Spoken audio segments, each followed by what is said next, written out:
of the Senate's Intergovernmental Operations Committee. As Dr. Mastriano can attest, this subject is an excellent example not of the normal layer cake model of intergovernmental operations, but of the marble cake model. We have examples of local government, county government, state government, and federal government, all very much involved in the design and conduct of an election. And as we've seen, not always in a logical, rational, or understandable model. I have frequently reminded the students in the college classes which I have taught, as well as more recently our own governor, that senators and representatives and governors are not kings, we're not judges, we're not dictators. We are agents of public opinion, elected by the people for a fixed term as lawmakers to provide oversight on behalf of the public over our government agencies and, of course, as lawmakers.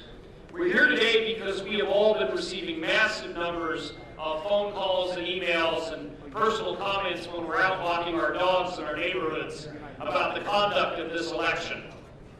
My office has received a record number of contacts, over 25,000 phone calls and emails as of yesterday.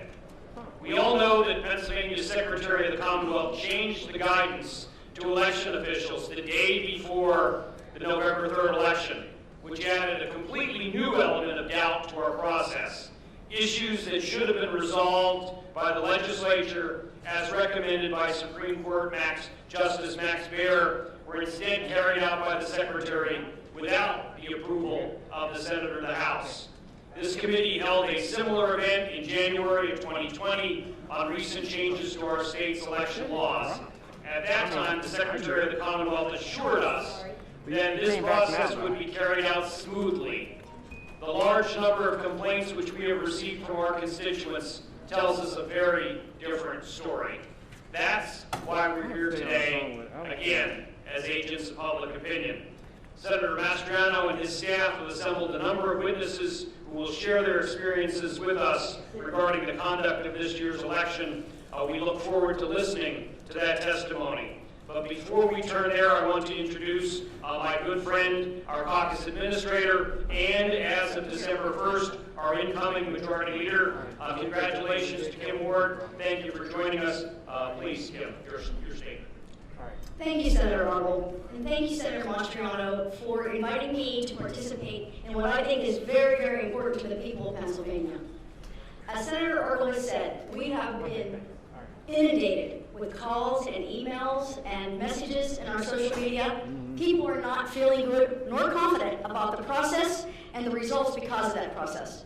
The president and his team deserve, this is the president of the United States, not the president of your middle school board. So we need to make sure that they have the room that they need to explore every avenue. So when this is over, we know that the process, what worked in it, what didn't work in it, and what we need to do to fix it, and what we may need to do to address it.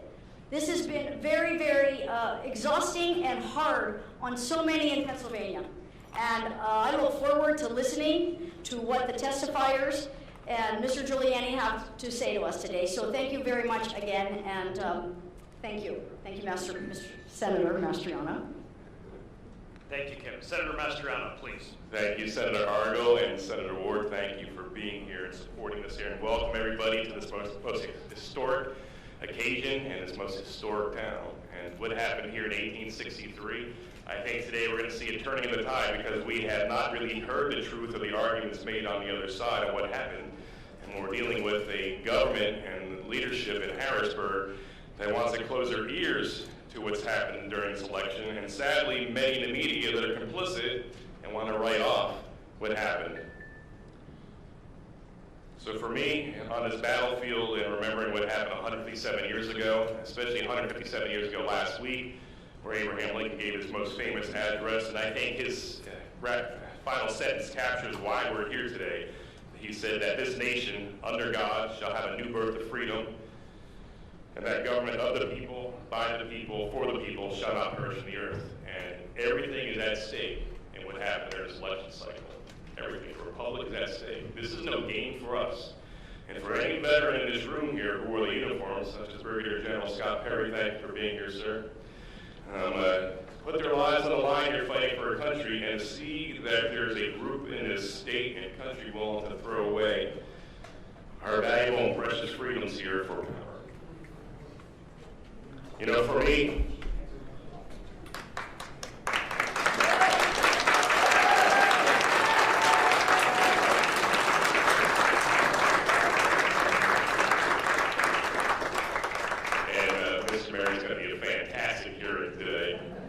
despite pleas from our citizens, the governor refuses to even consider that there was any shenanigans in the elections here in our state. A state of 13 million people, and he wants to discount because his guy won that nothing bad happened, and that's just unacceptable. If there's any hint of fraud out there, we need to investigate. Any governor serving the people of this Commonwealth would put aside his petty politics, and find out the truth, if anyone was defrauded.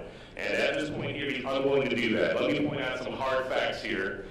We are in Adams County, named after our second president, John Adams, who famously said, "Facts are stubborn things." Let me lay out several of these inconvenient truths, as Al Gore would have us think. There have been many allegations of voting law violations across the state, and the governor serving the people would have to move heaven and earth to ensure no one was defrauded, but yet he's not moved to action. And even his Secretary of State, of course, says that there was no shenanigans of great concern.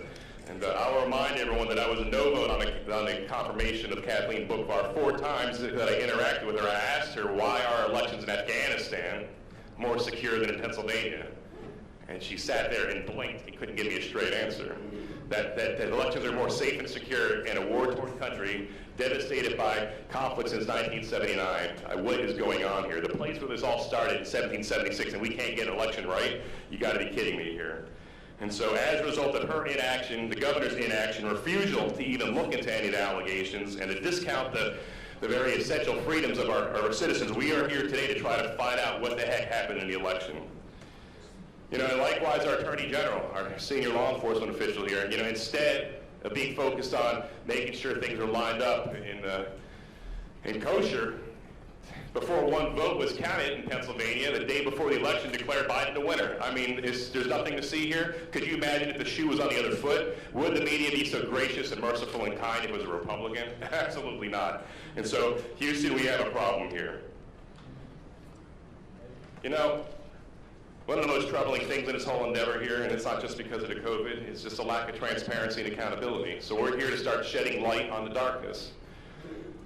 And then, of course, we have a Supreme Court that rewrote election law. You know, Act 77 is opinion as a bill, and we could debate that. But the real problem is when the Pennsylvania Supreme Court decided they're going to write legislation and rewrite our law. And because of that, obviously, Pennsylvania, we got a lot of problems there, and that opened the door to all the shenanigans and abuses and folly that we're dealing with here in the state this day. So what's going on here? Thousands of people from across the Commonwealth have reached out to us, tens of thousands, asking and demanding action. They deserve it. And as a result of the inability of our executive branch to do their job, we're stepping in here. We're co-equal members, and we're going to do our job. We're looking for transparency and truth. There's going to be no grandstanding here. We're after facts. And we're going to have a good layout here of what happened. And you're going to have to decide, good people of Pennsylvania, on what happened and whether there's a strong case to be made or not. You know, the forgotten men and women of our great state feel betrayed by their government. And I'm with them. I feel the betrayal as well. So we undertake these proceedings today to find out what happened, and then hopefully come up with an approach where it never happens again. And the issues are galore. You're going to hear about poll watchers being denied access, where election software vendors refuse to testify before the General Assembly. What do they got to hide? Do we expect people to trust their government? And we got to earn their trust. This is no game, and the very republic very much is at stake. Anyone who loves this country has to put aside their petty partisan politics and allow the light to shine where it is. And we're going to find the truth and celebrate it. You know, as a soldier and now as an elected member of the state Senate, I'm not going to stand aside, and neither of the members around me are as well. We're going to fight the good fight for freedom and secure our republic. Too many good men and women have gone before us who are giving their lives here, and to cast it aside now for power play is unacceptable. It's not going to happen.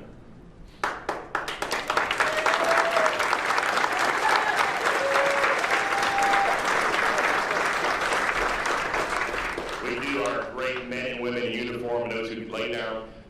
and gain the last full measure of the devotion a great disservice if we stand aside and allow bureaucrats and corrupt politicians to steal their voice and maybe even steal an election. We'll find out.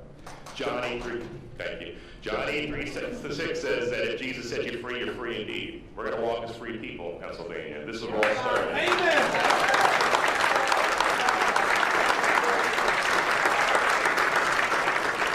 We choose this day to walk as free men and women in honor of the sacrifice not only of Jesus on Calvary, but also in honor of the sacrifice of brave men and women in uniform who fought for and secured our freedoms. We will be relentless in our pursuit of the transparency, of accountability, and truth.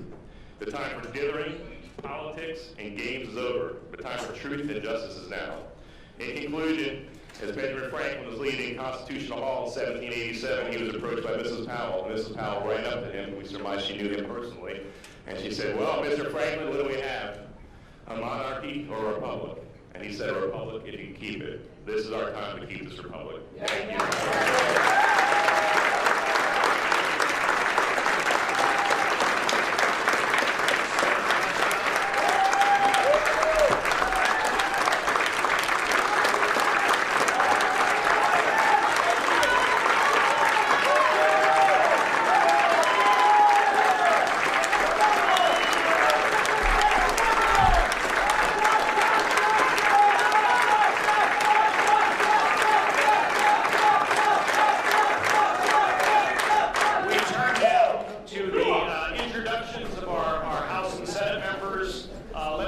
Begin with our representatives here at this end of the table. Gentlemen, ladies.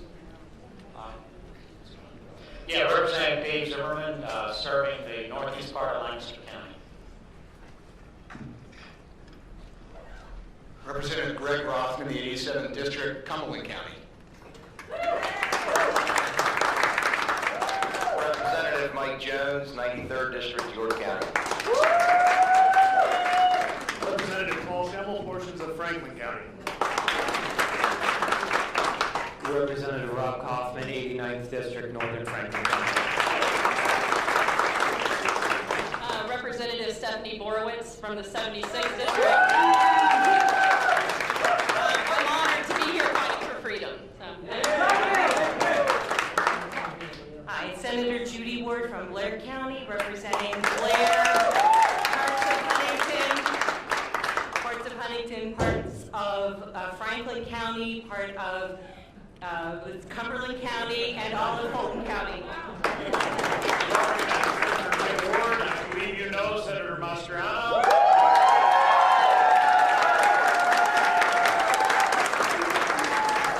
Good afternoon. I'm Senator Mario Scavello from Monroe, Northampton County, and I'm from New Jersey. Senator Mike Regan from Cumberland and York County. Good afternoon, State Representative Dan Mell. Welcome to my 91st Legislative District.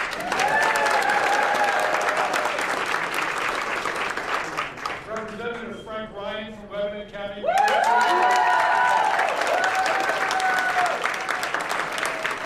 We are also joined on Zoom Senator Brooks and Senator Hutchinson from northwestern Pennsylvania, Senator Yaw from the Williamsport area, Senator Stefano from southwestern Pennsylvania, Senator Laughlin from Erie, Senator Martin from Lancaster County, Senator Pittman from Indiana County, Senator Pat Brown from the Lehigh Valley. Also, my job as chairman is to remind our panelists to keep their microphones muted until it is your turn to speak, and also remind everyone to strictly observe our time limits. One other reminder to our senators and witnesses at the request of our Senate attorneys, this is a legislative hearing. Our purpose is to listen to the complaints of our constituents, the oversight of government agencies, and the need for possible legislation. We all need to conduct ourselves accordingly. With that being said, Senator Mastriano, I believe you want to introduce our first witness for 15 minutes. And we will hold, to the representative senators, so you understand, we will hold all of our questions until the conclusion of the sixth panel. I would just simply say, welcome to America's Mayor. Thank you, Mayor Giuliani, for being here.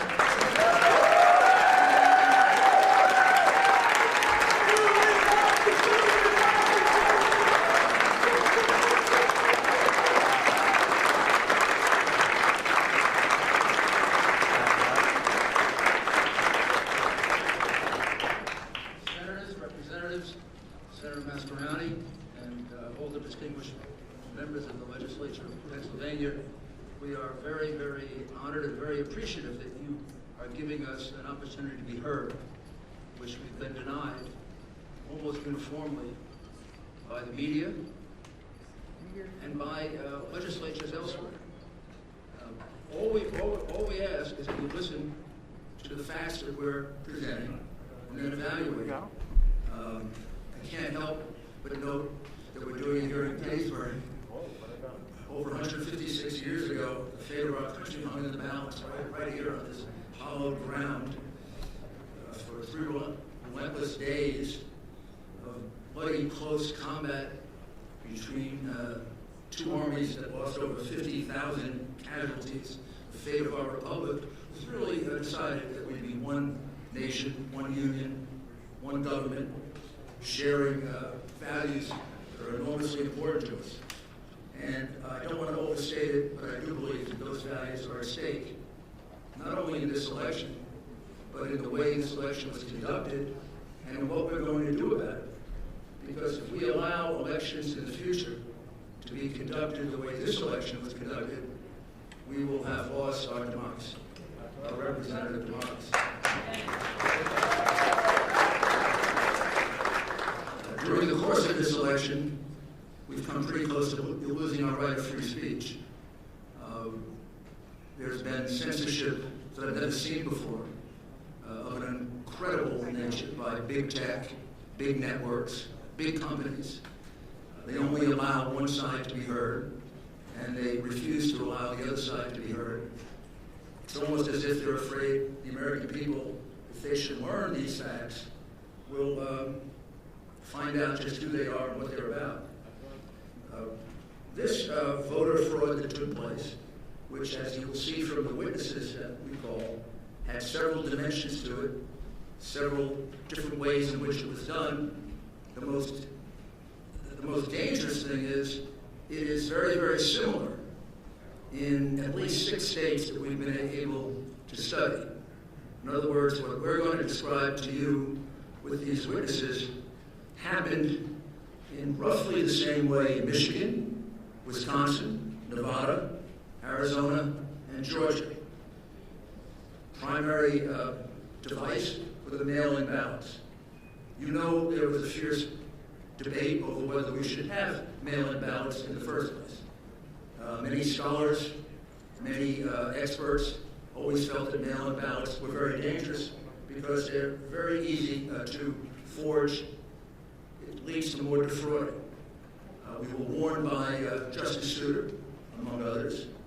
We were warned by President Jimmy Carter and former Secretary of State James Baker in a report that they did on how to make elections more secure.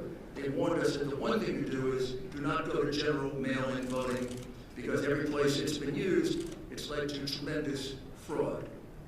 And that was reiterated, believe it or not, in an article in the New York Times in 2012, an article they have now forgotten they wrote, that explained the same thing. And I think what you're going to find as you study your mail-in ballot procedure here in the Commonwealth of Pennsylvania, and then in the 6 other places, this was a terrible mistake. And it allowed the leadership of a party that had become pretty expert at voter fraud to really go wild. So the witnesses we present are going to first show you that in the case of Philadelphia and in the case of Allegheny County and 1 or 2 other counties, the mail-in ballots that were received were not inspected at all by any Republican. They were hidden from Republicans. In the case of Philadelphia and Allegheny County, I can't be absolutely certain, but I do believe the witnesses will show that a Republican never got to see a single ballot. Now, you know how important that is to determining whether it is a valid ballot or not. There's only one time you get to do that, and that's when you separate the envelope that possesses the verifying information from the ballot. The moment you separate them, you can no longer verify. You can't go back and recount. You can't go back and check paper ballot against the machine ballot because it's a private ballot. It's an anonymous ballot. We want to keep it that way. The only thing that identifies it is that outer envelope. At that moment, when they're separated, gone forever. That's the moment at which inspections have been allowed, time immemorial, in America, Pennsylvania, all over other 49 states. Several of the witnesses here have been doing this for 20 or 30 years. They've never heard of a situation in which a mail-in ballot was just put in without allowing a Republican, a Democrat, even third-party members to take one look at it and object to it, for the very reason that it's too prone to fraud. Think about this. In your state, Republicans were uniformly not allowed, kept out, put in chutes, like they were cows, to keep them away from seeing these ballots. Never happened before. Not only that, the same thing was done in Michigan, the same thing was done in Wisconsin, and on and on and on. What's the chance that on the morning of November 3rd or 4th, when they started the count, that in each one of those places, the Democrat leadership of these highly controlled Democrat cities that have some history for corruption, and in the case of Philadelphia, a long history of voter fraud. I could show you the convictions. I don't think I have to. What are the odds that they're all going to wake up with the same idea? After years and years of always examining together absentee ballots, all of a sudden, in a year in which we have a couple million of them per state, we're not going to allow any Republicans to see them. The person in Philly figures that out, Pittsburgh, Detroit, Milwaukee, Las Vegas, Nevada? Or is it more likely that this was a common plan? That maybe started with the whole idea of having mail ballots because it gives you a much wider range to cheat. When you had just a small number of absentee ballots, like 400,000, you have a certain range you can cheat. When you have 250 or 2.5 million, you have a much bigger range to do that. So when you hear that testimony about not being allowed to see the ballot, you have to understand it's much more important than just that individual ballot. On election night, when I went to sleep, maybe when you did, President Trump was leading in your state by somewhere around 700 to 800,000 votes, depending on when you went to sleep. That's a huge number of votes. 65% of the vote had been cast. Under normal circumstances, like if this were a fair media, your state would have been called for Trump. I mean, Virginia was called with 10% of the vote. It turned out to be separated by 1%. I think we may have actually won Virginia. That's another battle. Michigan, we were ahead by 300,000 votes. Wisconsin, more. Georgia, we were down to 90% ahead. What are the odds they all switched overnight? They just switched. By the next day, I think you're going to see how that. happened. And I think there are a couple of statistics that you have to really closely look at. I'll just mention them, and then we'll move on to the witnesses.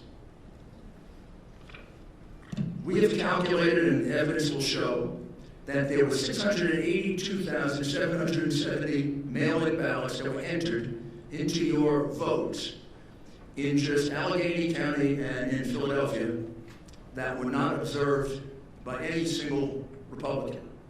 Those ballots could have all been for Joe Biden. They could have all been for someone else. They could have had no identifying data. They could have been for the same person. There could have been multiples of them. There could have been no name on them. We have no idea if that's true. And it will be very hard now to kind of put them together. We could ask, and you could subpoena all of the outer envelopes. It would be very interesting to take a look at the 682,770 outer envelopes. It would be very interesting if they were kept. And it would be very interesting to see how many of them weren't filled out. But in any event, under the law of your state, which is set by you, those ballots are illegal. The judge, mistakenly in his opinion, said that we want to disenfranchise 6 million people. We don't want to disenfranchise anyone. We want to disqualify 682,000 votes so that 74 million people are not disenfranchised. Because that's what happened by the cheating that went on here. I'll give you one other enormously puzzling statistic.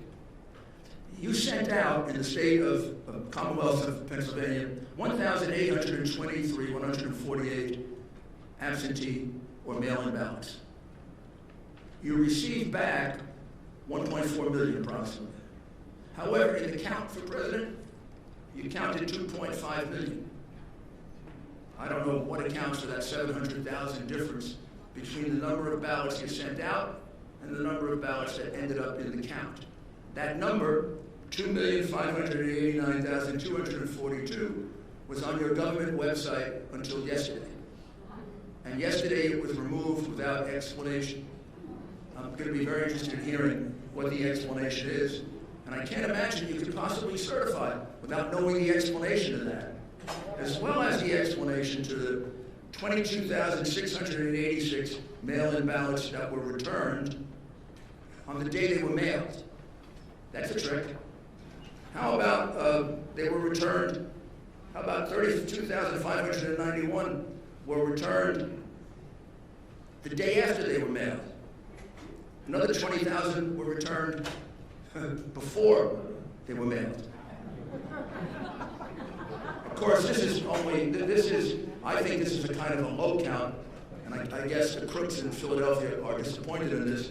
They only submitted 8,021 ballots from dead people, mail-in ballots for dead people. Probably easier for dead people to submit mail-in ballots than it is to vote in person. You had about 30,000 of those. We're checking the records of the cemeteries around Philadelphia.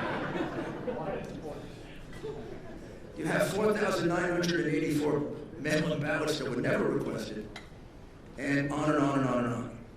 Your election, because of these two counties and maybe one other, is a sham. It's a disgrace. And the state,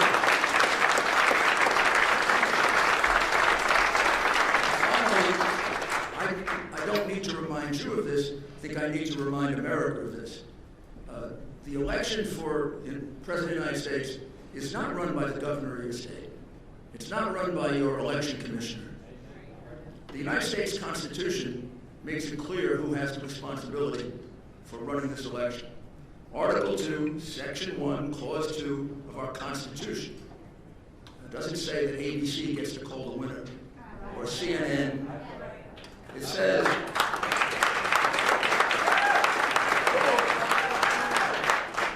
each state shall appoint in such manner as the legislature thereof may direct a number of electors.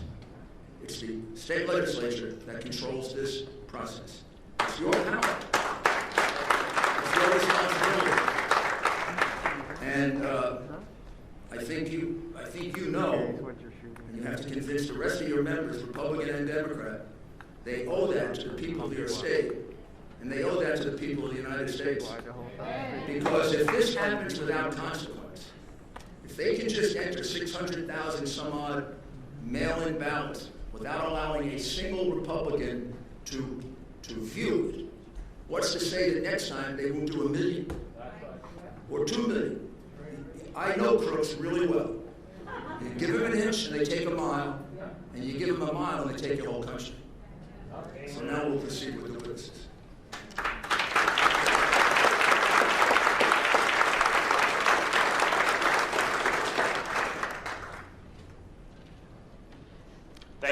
Thank you very much, Mr. Giuliani.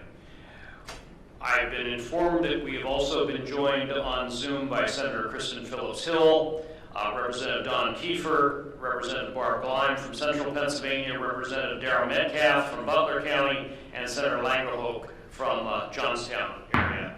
Senator Mastriano, would you like to introduce our next panel for the, looks to me like several people for 15 minutes as well. Yes, thank you, Senator Argo. So our witnesses, first off, Jen Ellis, do you have any comments for the floor?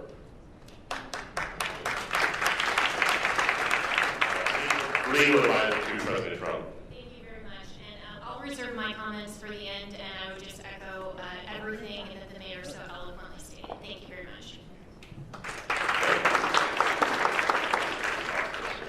So we'd like to call forth Justin Queter from Philadelphia. Justin, are you here? I'm here. Okay, outstanding. If you can come up to the table, please, my friend. And Kim Peterson out of Pittsburgh. Kim, are you here? Yes, right here. Come forth, please. We have a seat for you here. Okay. Leah Hopes, where are you, Leah? Please come forward. Kayla, can you push those two chairs over? Thank you. That American flag is mine to be set on the table. I appreciate it. Thanks. And then Greg Stedstrom from Delaware County. You're zooming in, I believe. Oh, he's there? Yeah, of course I met you. Come on over, brother.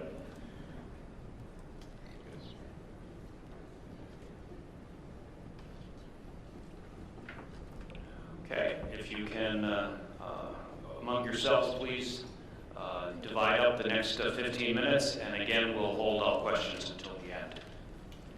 Please begin. I'll start.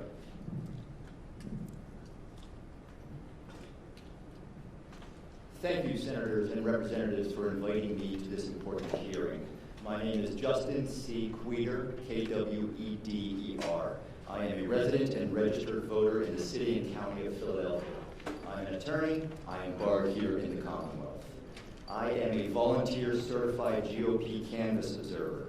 I was present at the Philadelphia Convention Center during the pre-canvass, canvass processing, and counting of the ballots cast in this year's general election.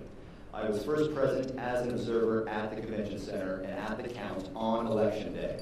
I returned as a volunteer observer to watch the process every day for the next 10 days. I'd approximate I was there for about 85 hours over those 10 days. Part of the reason that I kept going back was so that I could authoritatively speak about what I saw. And again, thank you for letting me be here. Because what I saw was problematic, to say the least. I can tell you that I am an eyewitness to many issues and irregularities that were observed in Philadelphia with the processing and counting of the vote. I was a witness to too many issues and irregularities to cover in a brief opening statement. And as such, I will now focus on just two issues that I did personally observe. First, the Philadelphia Board of Elections processed hundreds of thousands of mail-in ballots with zero civilian oversight or observation. The mail-in ballots were handled, processed, opened, and counted in Hall F of the Convention Center. Hall F is a vast room, approximately 350 feet by 350 feet. That's about 120,000 square feet. The Board of Elections erected a fence approximately 50 feet into the hall that ran the length of the room. All observers were corralled behind the fence. More than 100 board workers processed and opened mail-in ballots on the other side of the fence. These masked workers were arranged throughout the 120,000 square feet at a distance from the observers of about 10 feet to more than 200 feet away from us. Unlike what some may have reported in the media, the vast majority, and I'd estimate at least 96%, of the board workers were processing mail-in ballots 15 to 200 plus feet from us. Due to the distance of the workers from the erected fences, it was impossible for me or any observer to see what the workers were doing with any type of specificity. The observers were not able to challenge any decision or determination being made about the processing of these mail-in ballots. No civilian oversight over hundreds of thousands of mail-in ballots, zero opportunity for observers to observe, challenge, or inspect the mail-ins being opened. I find this to be an issue and to be irregular. Move on to the second point, the pink highlighted duplicate ballots, which I haven't heard about, at least not in the media. As the weeks progressed, the observers were informed that the board was going to be duplicating damaged mail-in ballots that could not be read by the scanners. I was told that there were more than 5,000 of these damaged ballots. I was also told that the actual number was unknown and could be much higher. The process for duplicating these ballots was for two workers to work as a pair. One worker reading out loud what was marked on the original damaged ballot, and the second worker using a pink highlighter to mark the choice on the duplicate ballot. The board's plan then was to run the pink highlighted ballots through the scanners where they would be counted as votes. The board workers did this pink highlighter duplication work over the course of a couple days until thousands of ballots were duplicated with these pink highlighters. On Thursday, November 12th, the observers were informed that the pink highlighter could not be read by the scanners. They all had to be done again. All of the duplicated mail-in ballots had to be fixed. And the Philadelphia Board of Elections' solution to this problem was to give the workers who were working alone, individually, stacks of hundreds of what amounted to blank mail-in ballots. And the workers, individually, were to fill in the correct highlighted ovals with dark pen. No observation. They were marking thousands of blank mail-in ballots.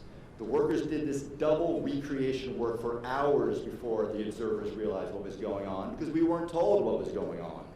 Only when the observers confronted the deputy commissioner about this irregularity was a system set up where the workers would show the observers each double recreated mail-in ballot by flashing at them for a second from a distance of 6 to 20 feet away, for as good as that was.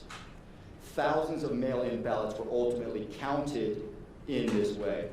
Again, I find this to be an issue and to be irregular. As Senator Mastriano recently said, elections are a fundamental principle of our democracy. Unfortunately, Pennsylvanians have lost faith in the electoral system, end quote. And let me add a quote that Philadelphia City Commissioner of Elections Al Schmidt just made when he said about these recent elections in Philadelphia that these were the most secure and transparent elections in Philadelphia's history, end quote. Now, I wasn't around for every election in Philadelphia's history, but I can tell you as an eyewitness, for 10 days, for more than 80 hours, what I saw was not a secure and transparent election. There are major concerns about the legitimacy of hundreds of thousands of ballots that were counted in Philadelphia.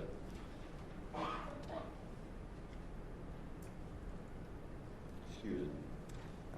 Let me finish with this. May I suggest to you that any restoration of faith on the part of Pennsylvanians in our electoral system can and will only be accomplished after an investigation into this election, only after the law is properly applied to this election. The idea that we can just move on by making sure that the law is properly applied in the next election is, in my opinion, unacceptable.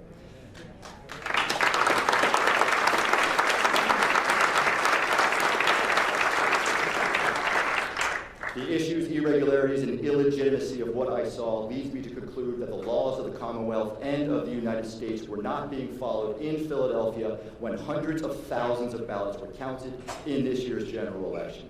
Action must be taken now to maintain our free and fair elections and to preserve and protect our elections' integrity. I look forward to answering any questions that you may have. Thank you.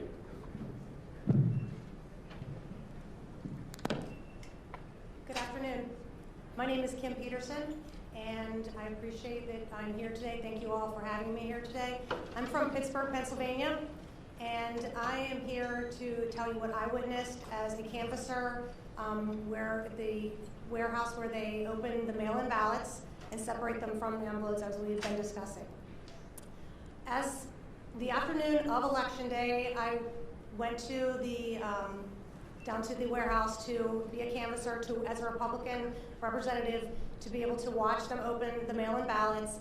And as the gentleman Justin just described, as I was led back to the area where we were able to view them opening the mail-in ballots, we were kept in a corral that was at least 15 to 20 feet from any of the representatives, and that was the closest people opening the ballots. There were people that were 50, 100 feet from us. The closest that was 20 feet about, and you could not see at all the envelope, the ballot itself, where they were stacking them, anything that was required that we were able to be able to see. There were also monitors up around the area. The monitors were pathetic, to be honest. They were fuzzy, looked like they were using old technology as far as, we have the most clearest televisions created, in the world now, and these were, probably from the 60s.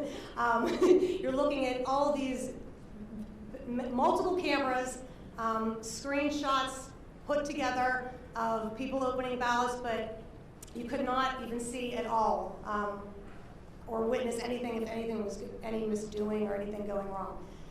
It was very discouraging on my part. I was very much looking forward to being a part of that day and representing myself and Pennsylvanians in a fair election, and I was, I guess, discouraged about it. I love this country and I love Pennsylvania. I was not born and raised in Pennsylvania, but I have been here for 30 years, and it is very important to me that this election be fair, and thank you again for having me.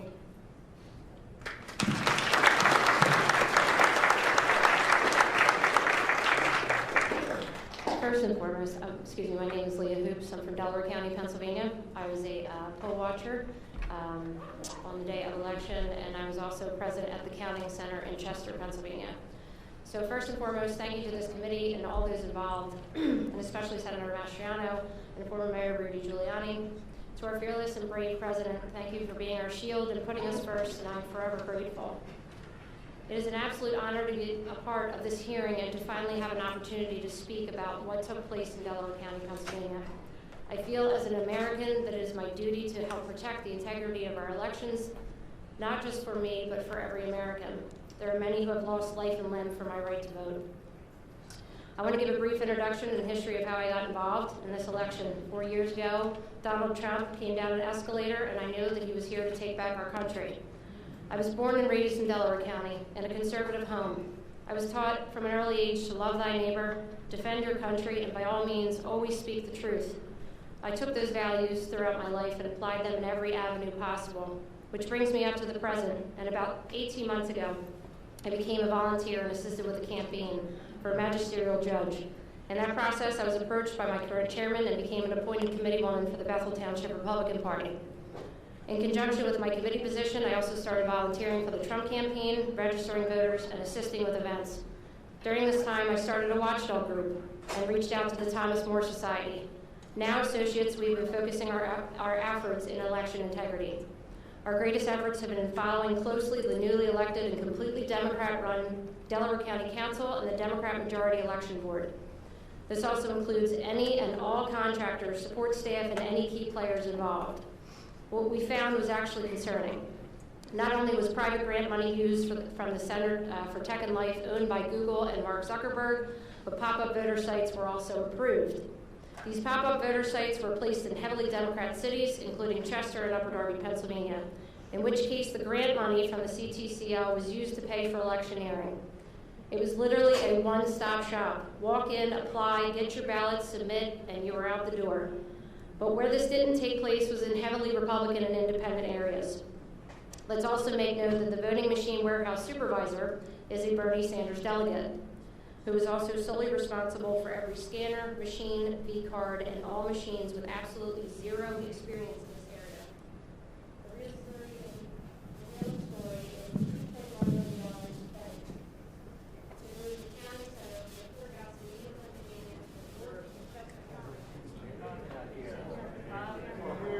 The real story is $2.1 million spent to move the county center from the courthouse in Eagle, Pennsylvania to work in Chester County. Okay, sorry. Sorry, I forgot where I was. Okay, so the real story is the $2.1 million spent to move the counting center from the courthouse in Media, Pennsylvania, which has been something that has been done for decades, to the wharf in Chester, Pennsylvania. Let me explain to you the layout of the counting center. It is in the middle of a huge parking lot, which sits back on Seaport Drive next to loading docks. It has multi-million-dollar connections to the company Power HRG and Subaru Park Soccer Stadium. The counting center was on the first floor, in which there were multiple places to bring in ballots in and out of, elevators and many rooms in which workers had access. I was there for 3 straight days. What became of concern was the back room, which had no observers, no line of sight or transparency into the process. There was no cooperation, complete resistance from election night and every day after. It took until our lawyer got an injunction to get into that back room in which pre-canvassing was transpiring. Even with an injunction, which was a joke, we were granted 5 minutes every 2 hours, and the setup was sitting in a chair 20 feet from any physical ballot. I truly wish I had enough time today to recreate what I witnessed and felt during those moments, but we did not gather here today just for me and my experience, but rather a collection of experiences from Americans like myself. What I hope to achieve is for the public to understand is that we have stuck our necks out, have been intimidated, threatened, bullied, have spent countless hours away from our families, friends, and jobs. We have signed affidavits under penalty of perjury, which should be consideration enough to know that this is a very serious issue. I'm here for one thing only, and that is to speak the truth. This is not about party. This is about my country. Every American deserves transparency, truth, and be able to question those in power without fear of intimidation, bullying, or backlash. I hope this committee takes action if needed, and justice will be swift to anyone involved in fraudulent activity. The Republic is angry, disgruntled, tired, beaten up, and ready to defend this country. Yes.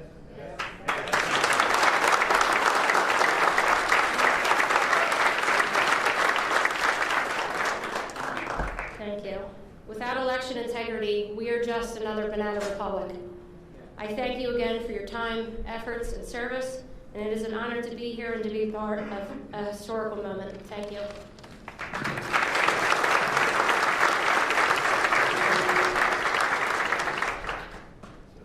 Tough group to follow.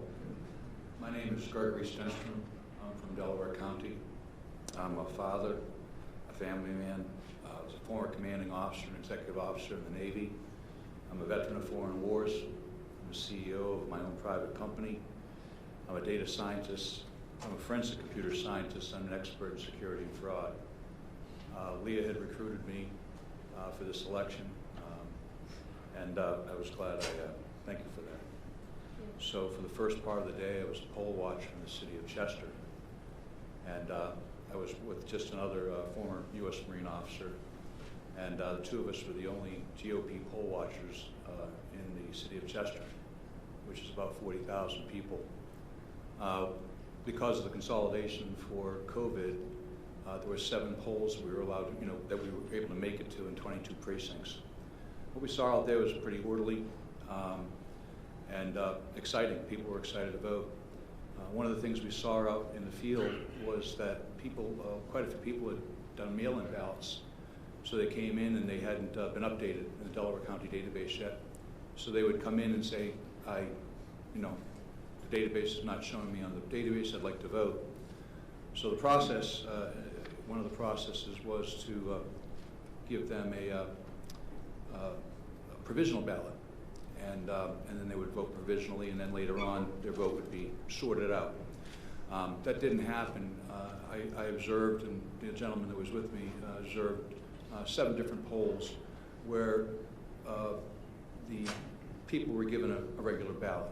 So they cast a vote and put it in. We let it happen a few times. We didn't jump all over them. It happened a couple of times. We went up.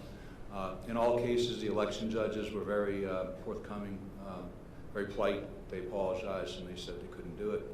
But that somewhat spurred me to go down to the counting center, which Leah described. It's on Seaport Ave. It's a remote building, not much around it.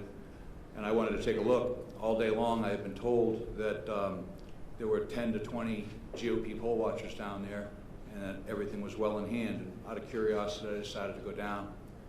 I arrived at 6 o'clock with 4 other gentlemen, again, former military and some good citizens from Delaware County. And we weren't allowed to get in until 11 o'clock at night, and we had to get some legal help to get us in. So it took us 5 hours to get upstairs. After that, what we saw here is, what I saw is I really think the crux of this in Delaware County is, as an expert in this, I think it's impossible to verify the validity of about 100,000 to 120,000 votes. Now, Delaware County's got 425,000 registered voters. Approximately 300,000 of them voted. I don't know what the exact number ended up. Mayor Giuliani had nailed that number. But of that number, over 100,000 are in question in my mind. What I saw as a forensics expert was an election process that was forensically destructive in the manner it was conducted, with the envelopes being separated from the ballots and gone to the other side of the room. And the problem with that from being forensically destructive is that when you go to do a recount, okay, the machines did a pretty good job of recounting, so if I have 120,000 ballots, mail-in ballots at one side of the room and envelopes at the other side of the room, it's still going to come out 102,000 votes for Vice President Biden and 18,000 votes for President Trump. I don't care how many times you recount those votes, you know, the ballot's going to come out the same every time. So the notion of a recount in a forensically destructive process doesn't work very well. What I saw there was a chain of custody in all cases that was broken. It was broken for the mail-in ballots, the drop box ballots, the election day USB V-card flash drives. In all cases, the chain of custody and the procedures that were defined by the Delaware County Board of Elections and Election Process Review they didn't follow one. I couldn't even redline this multi-page document because the entire document would be, they didn't follow any of the procedures. So I personally observed USB V-cards being uploaded to the voting machines by the voting machine warehouse supervisor on multiple occasions. I saw this personally. I brought it to the attention of the deputy sheriff who was there stationed, who was a senior law enforcement officer, and I brought it to the attention of the clerk of elections. I brought it to their attention, I objected, and I said, this person is not being observed, he's not part of the process that I can see, and he's walking in with baggies, which we have pictures of and it was submitted in our affidavits, and he was sticking these USBs into the machines. So I personally witnessed over that happened 24 times, over 24 times. We have multiple other witnesses that saw it, including Democrat poll watchers. And we were told, I was told the next day by the solicitors, well, actually not the solicitor, but the attorney that we had secured, that they said every election they leave a couple of USBs in the voting machines and they're brought back, and generally the warehouse manager comes over and puts them in. So in talking to the U.S. Attorney General McSwain and other law enforcement officers, I found out that was not the case, that generally more than two is unusual. So they denied they did it, but as of today, 47 USB V cards are missing, and they're nowhere to be found. So I was told personally that these 24 to 30 cards that were uploaded weren't there. Those cards, I demanded that they didn't update the vote live time. They only updated it about once every 2 or 3 hours. I demanded they uploaded the vote so I could see what the result was, and it was 50,000 votes. And I think as a computer scientist, an American, and a patriot, it doesn't matter who those 50,000 votes were. I'll tell you they were for Vice President Biden. But what was shocking to me as an American, as someone who has gone to sea, gone to war, that that could even happen. So several other things that came up was on Thursday, it took us 3 days for them to obey the court order that I secured with Leah's help and the help of the Thomas More Society, who we thank incredibly good patriots. They got us in there. They got the order for us to get in and watch it, look at the back offices, which were locked, for 5 minutes every 2 hours. I went in. I was the first one allowed to go in at 1:30 on Thursday, and then again at 3:30 for 5 minutes. The county solicitor had a stopwatch. On the first time, I was not allowed to touch anything. The second time, I did. What I observed in the locked room in the back office was 70,000 unopened mail-in ballots. They were in boxes of 500, stacked in neatly. The gentleman that came in with me was a Democrat poll watcher is a forensic pathologist, a very detailed, very dedicated man, and he took meticulous notes as well. And I verified with him, are you seeing what I'm seeing? We both agreed as GOP poll watchers and a Democrat poll watcher that we had witnessed 60 to 70,000. We had a little bit of a disagreement there. The problem with that was by that time, the mail-in ballots had already been counted. So 120,000 mail-in ballots had already been counted, posted, and done. So my question is, where did the 70,000 ballots go? And nobody knows. We have a picture in here of a large number of boxes that I took that were filled with what appeared to be ballots sitting by the Blue Crest machine. They were there for about 3 hours and then they disappeared. I found it notable when I watched it, the first when they were taking the ballots up and down. I said, I am an expert in fraud. I saw the ballots going up multiple elevators and racks. And I think a lot of well-meaning people and a lot of honest people were there doing that. They were trying to participate in the process. And I would say that 99% of the people there, the way the process was designed, I believe that people thought it was a non-fraudulent process. I heard that said many times. I was, I said, there's no fraud going on here. I said, well, I'm not, I didn't even bring that up. But I think people saw what they wanted to see, and they saw what was intended for them to see. I called it at one point kabuki theater. I said it was all designed for us to see it. It was entertaining. There were cameras on it. When we finally got into the back room where the votes were being ingested, as a data scientist, I want to see where the data is coming in. And I wanted to know the universe of the votes. Well, the universe of the votes was only supposed to be 120,000 mail-in ballots. We were told there were 6,000 ballots remaining. So I said, okay, we have a universe of 126,000 votes. And then when I get back there, the universe wasn't 126,000 votes. The universe was 200,000 votes. So that's a problem. I think the last thing I wanted, a couple of other things, is the Blue Crest sorter machine was only manned by one person. People ask me all the time, how do people commit crimes? I know there's a lot of theories here, and I always look for the simplest thing. People that stuff, sticking USB sticks in, putting ballots in. Very simple thing, only takes a couple of people. Doesn't take a big conspiracy. I think people look at things and they use inflammatory words and like fraud and so forth. As a forensic computer scientist, my interest is in the data. Where did it go? Where did the spoilage go? How did the data come in and go out of the system? So I think as a scientist, we need to look at that, we need to audit that. What was really upsetting to me, the most upsetting, was I had spoke to multiple law enforcement agencies and literally begged multiple law enforcement agencies to say, go in, and it's in order to prove, prove that nothing's happening, you either exonerate yourselves in the process or refute what I'm saying, please. It's a very simple process.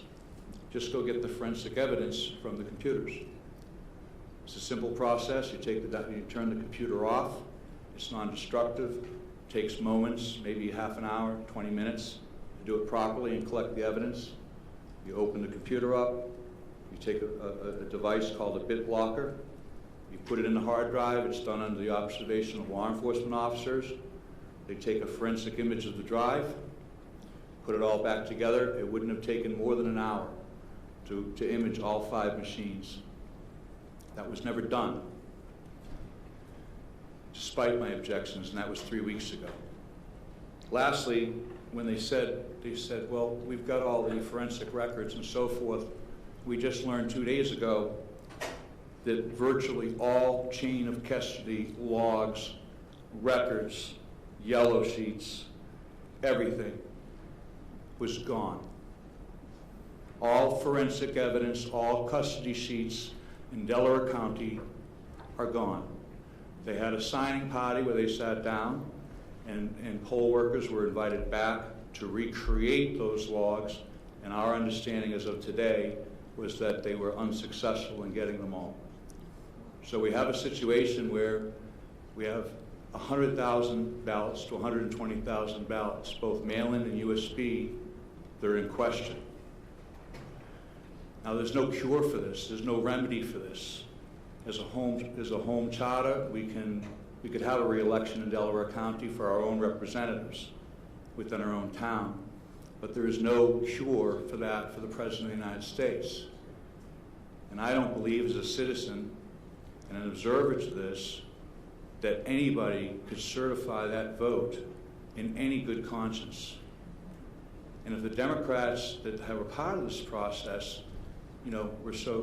had done things, followed their own procedures, which they created almost unilaterally, we would be in a situation where they could exonerate themselves and they could say, Mr. Stenstrom, you've been misinformed.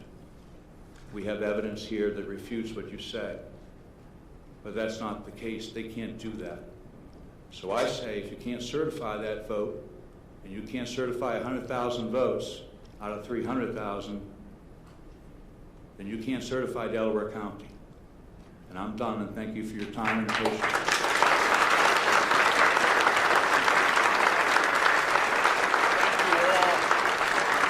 To this panel, before I have Senator Mastriano introduce the next 15-minute panel, I want to note that we've also been joined on Zoom by Representative Kathy Rapp from Northwestern Pennsylvania. Doug? Thank you, panelists. If you can stay in the area, we're going to bring up the next group here. We're going to save questions and answers for the end. Mr. Mayor, I understand my list might not be synchronized. I'm going to ask you to introduce the next folks coming up to testify. If you could pass the mic to the mayor, somebody. Thank you all.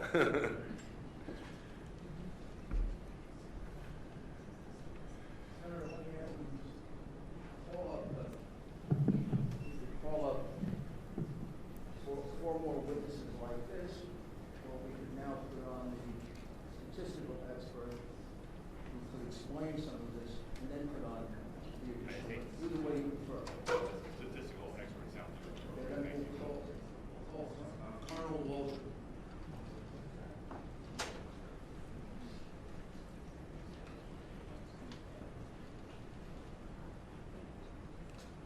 And if you don't mind, if I could interrupt and ask him a few questions, I can probably get it directed.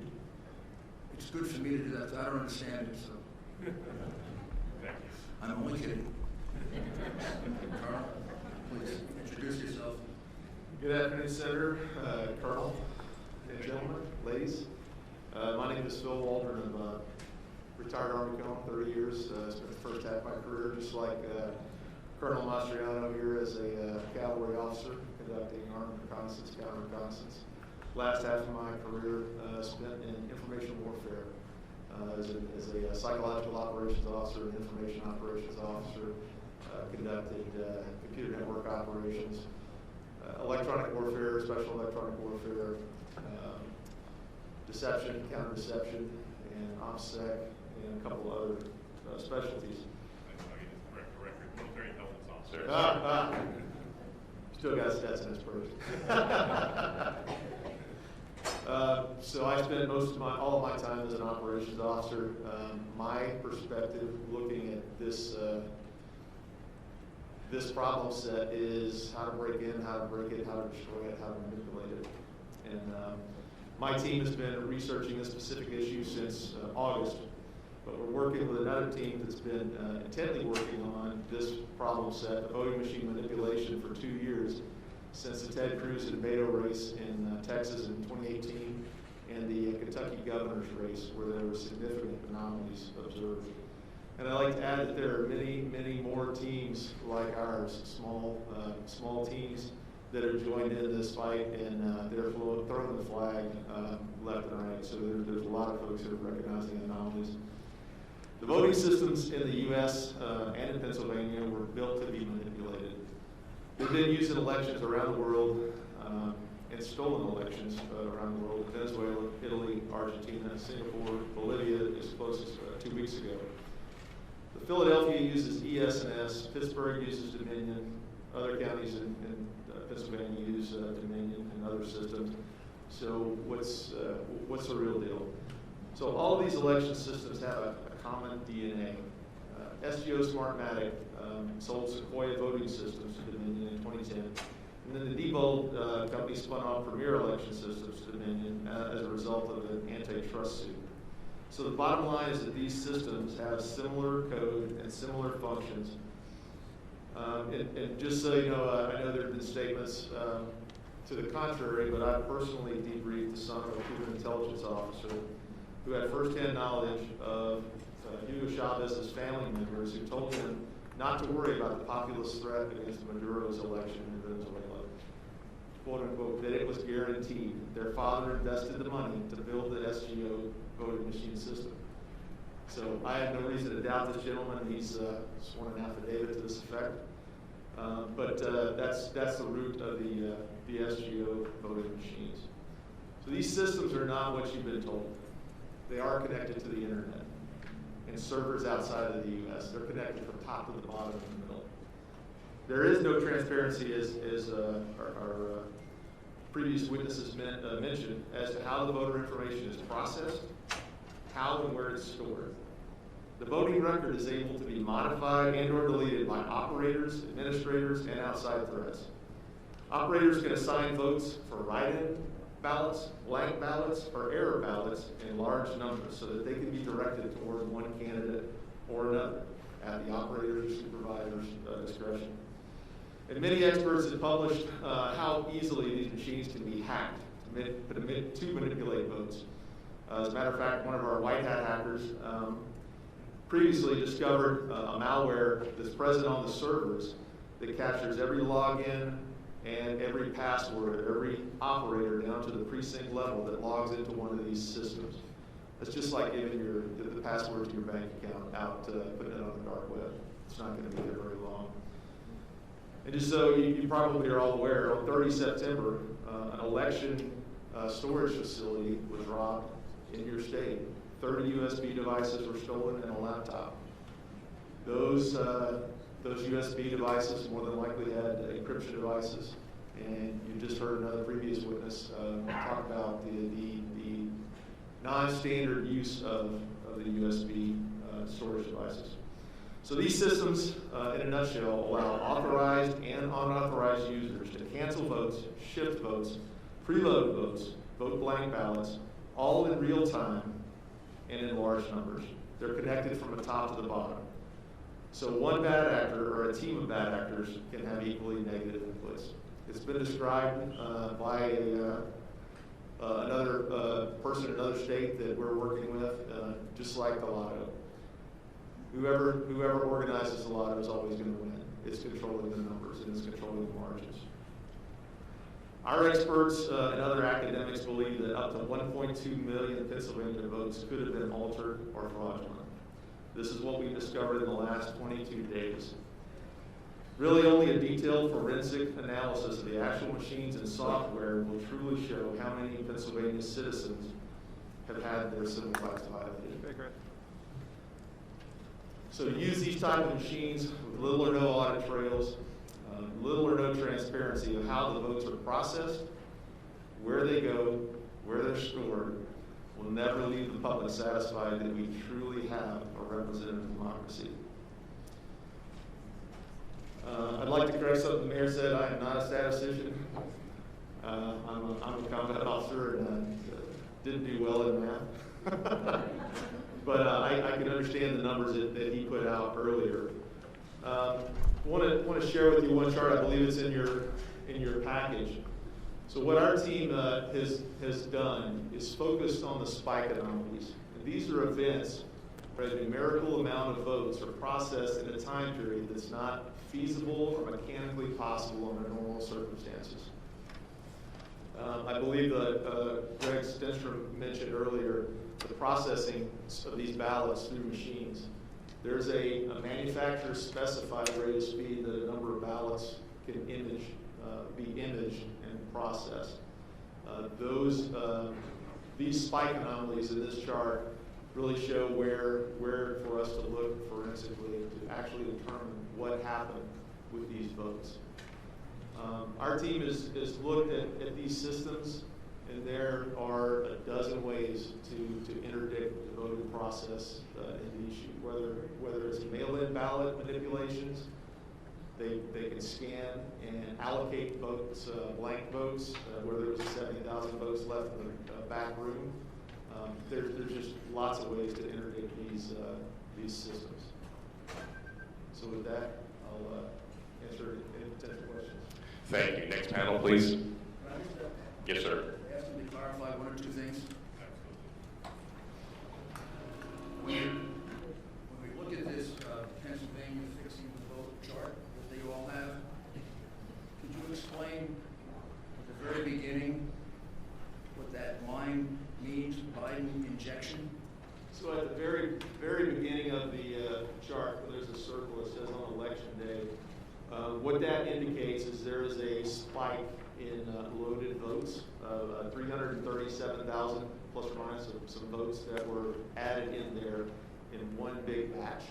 So that was an anomaly in the reporting. Normally you would expect to see a smooth curve going up, not any big spikes.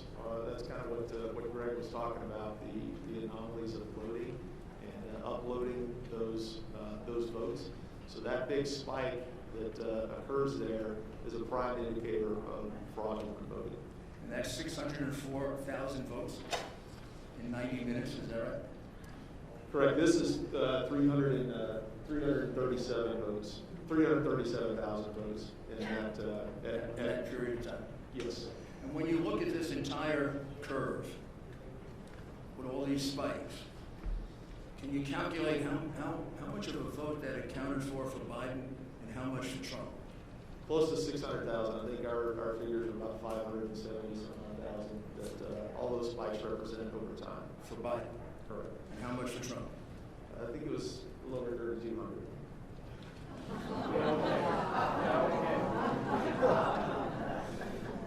Now, just to go back to your original document, this one pager that they all have.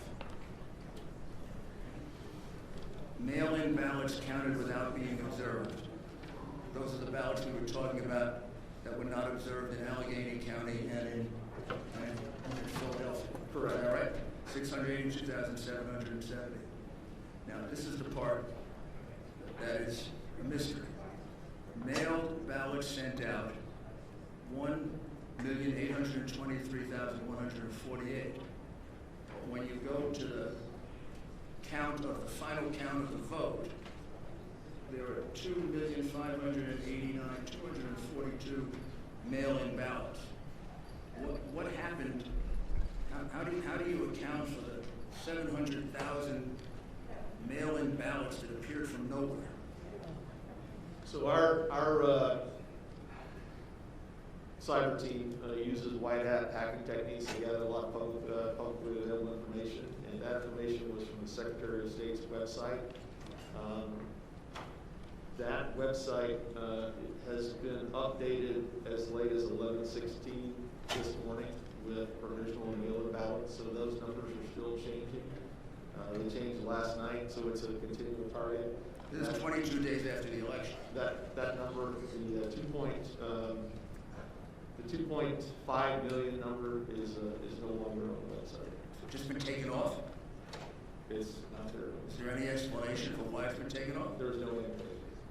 But has there been a change made in the 2,589,242 mail-in votes that have been counted in the total vote? I'd have to check with the Secretary of State's website. And could you also check and see, is there any change in the 1,823,148 ballots that were sent out? The mail-out ballots number seems to be holding steady. And was there any other method of producing ballots other than sending them out? Not that we're aware of, unless there's previous witnesses of testimony that the potential for multiple ballot counts. So ballots could have been. Have you ever gotten a chance to examine any of these ballots? No, that would be part of the forensic process. One suggestion that whoever does the analysis is using paper and ink analysis with a microphoto spectrometer that would analyze the ink on the ballots to see if they were mass produced. So in addition to the 682,000 770 ballots that were entered without a single inspection of any kind.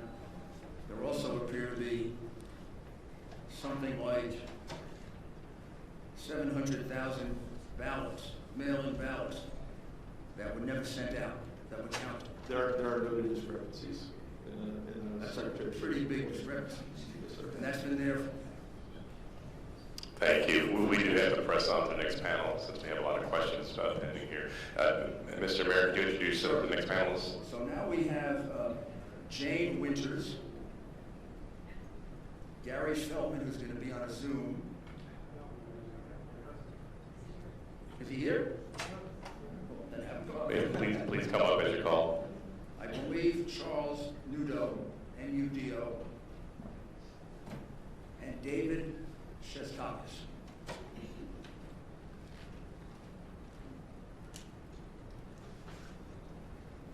I think I have them all. You got them all, Mr.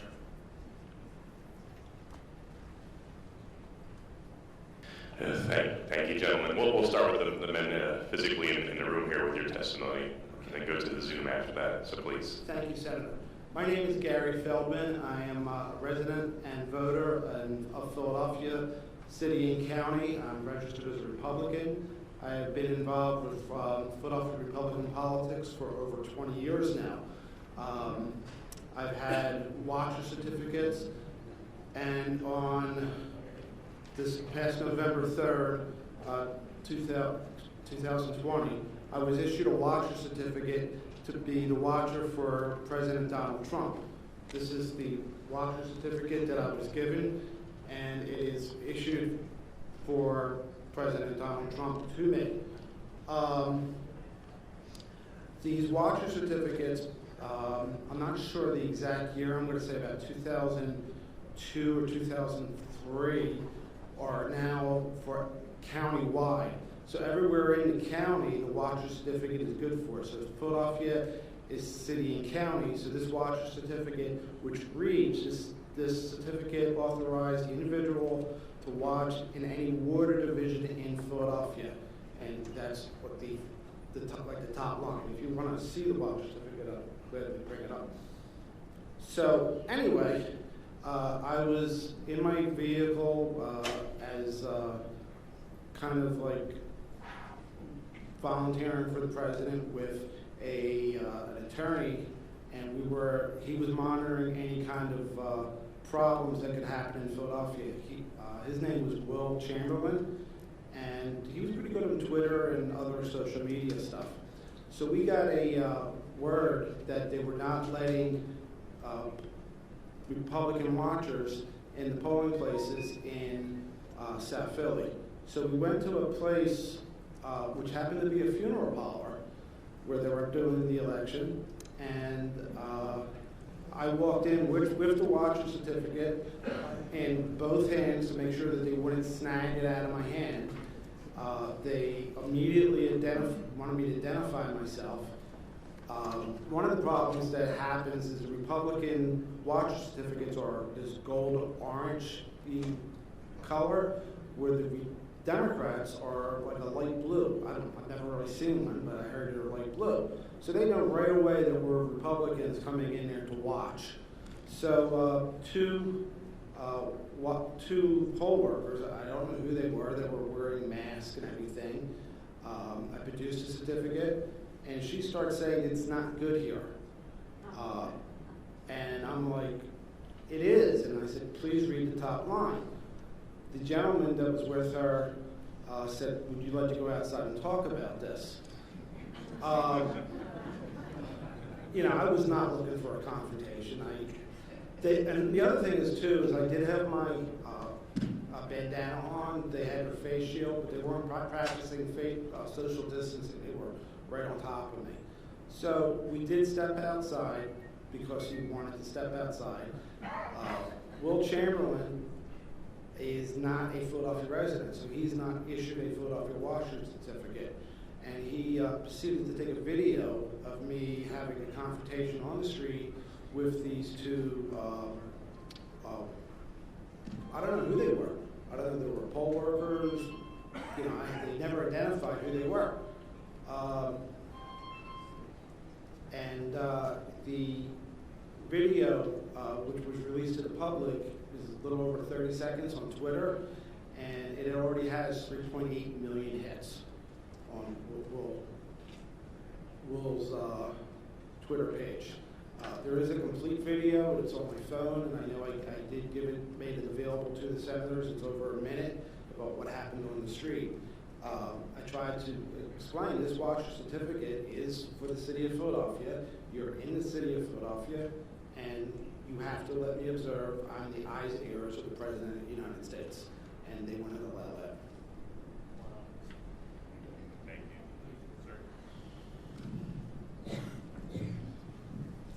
Thank you for the opportunity to be, be here today. Oh, sir. Yeah, I just want to add another thing that's really kind of crucial. When this happened, the fact checkers group or organization, I don't even know what they are, started to put disclaimers on the video. Fact checkers said they contacted me. Fact checkers never contacted me. Fact checkers said that it was a misunderstanding. They said the commissioner's office tried contacting me.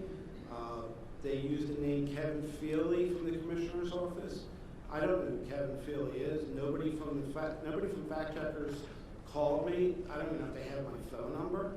And the commissioner's office did nothing to follow up on any of this. I did see Commissioner Al Schmidt when we were doing the canvassing, but we didn't mention anything about what happened that day.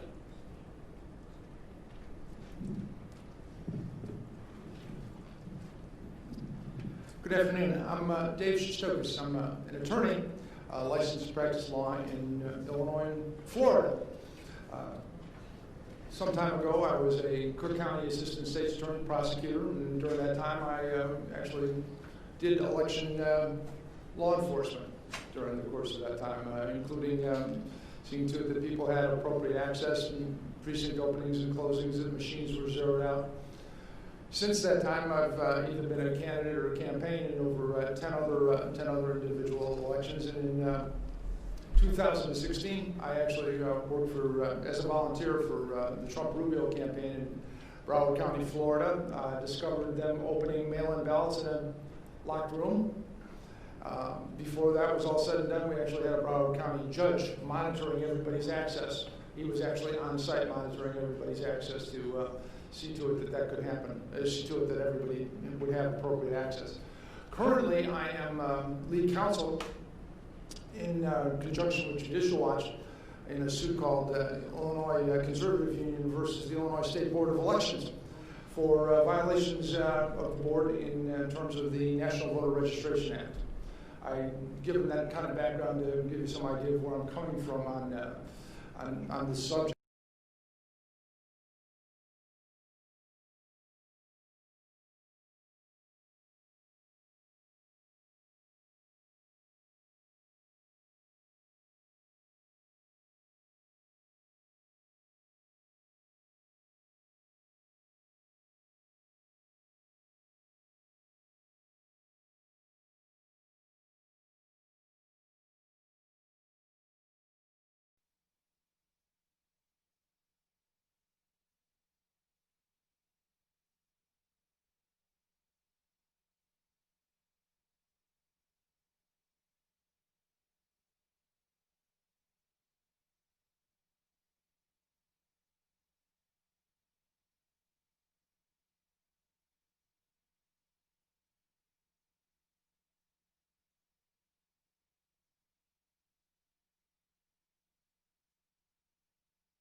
Like heck to try and get signatures from the various volunteers and other counsel that were assisting us.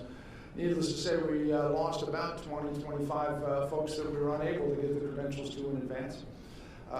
And get the signatures back and forth and all the things necessary to do that.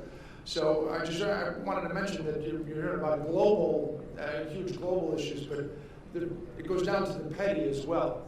It goes down to the petty as well in terms of interfering with his access and interfering with changing rules. I know Secretary Bookvar changed some huge rules, but the local boards, day in and day out, we're changing rules as well to make the monitoring process next to impossible.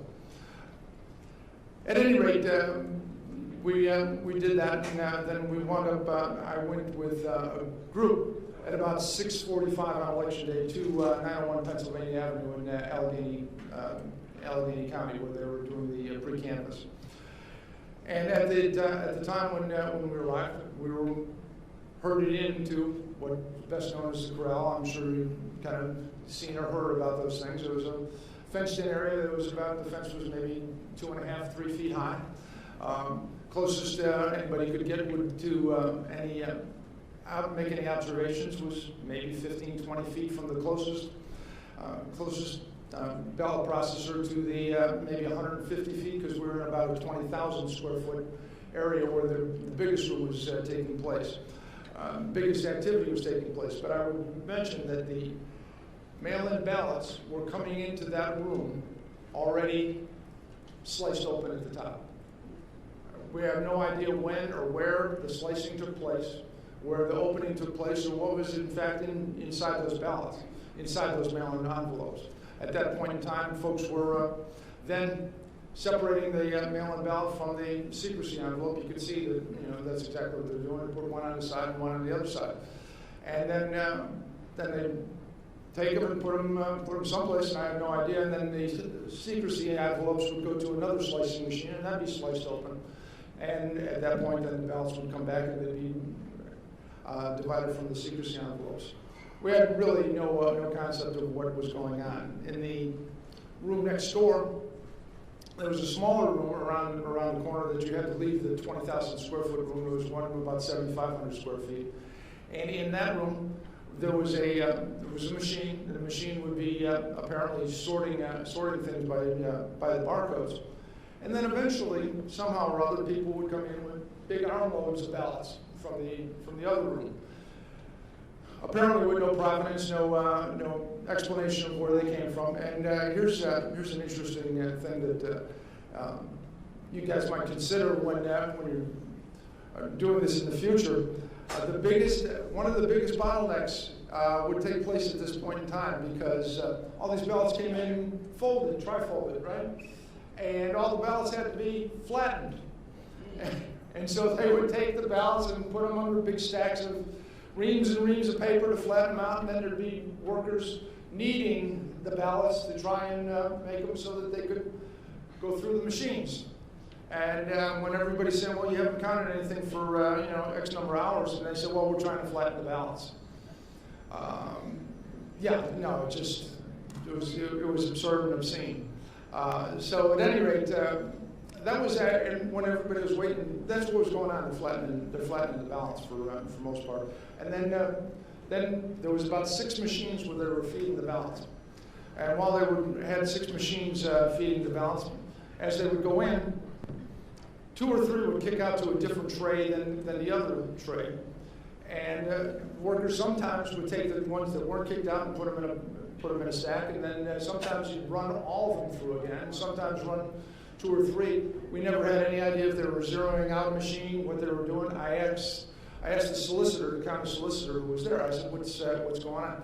He told me that this was a Pitney Bowes representative working there that had been sworn in as a county representative, and that sometimes the ballot machine doesn't count those things, and then so he runs them through. But there was absolutely no provenance to what was going on in the counting machines.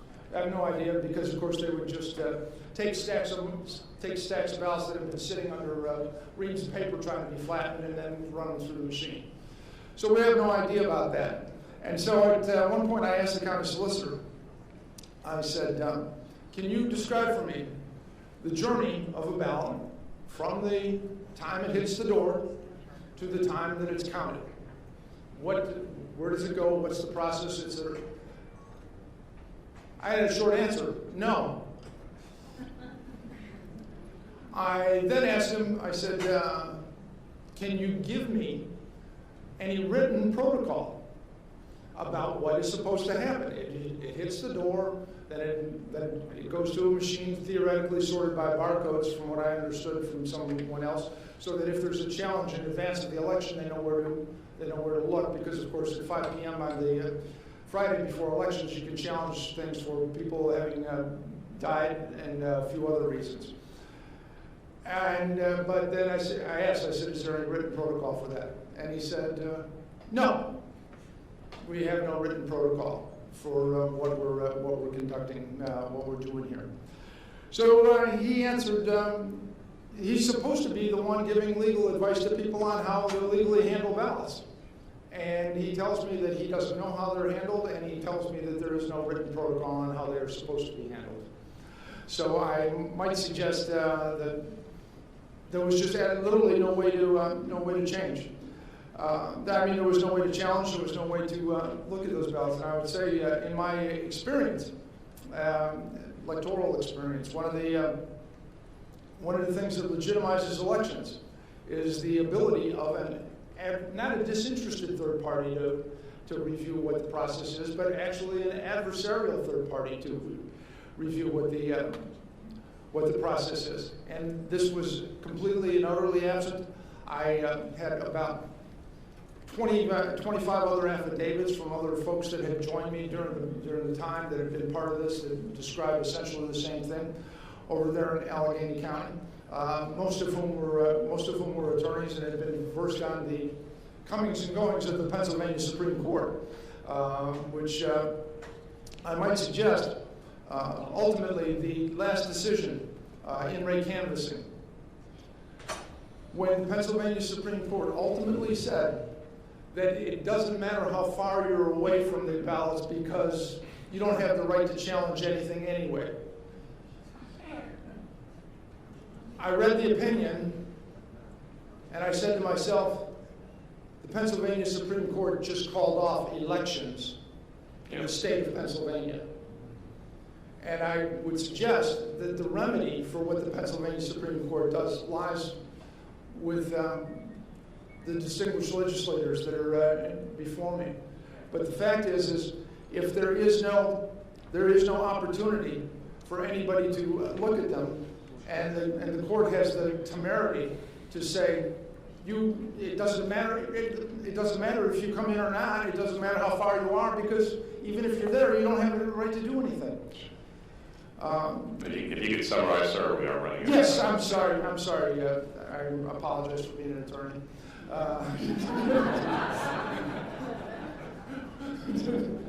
No, I apologize, Senator. But I just, I'll summarize in one thing. One of the guarantees in the United States Constitution is that, in fact, every state shall have a Republican form of government. And I would suggest to you, if the Supreme Court of Pennsylvania determines that they're going to run the state and allow the local election authorities to essentially appoint winners, the state of Pennsylvania no longer meets that guarantee as a Republican form of government. Thank you. Thank you, sir.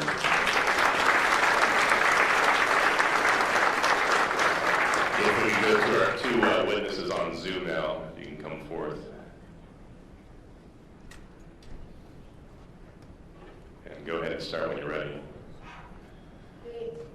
Hi, my name is Elizabeth Priet-Levy. I am an attorney and a resident of Montgomery County and the chair of the Montgomery County Republican Committee. Thank you, Senators and Mayor Giuliani, for providing me the opportunity to speak.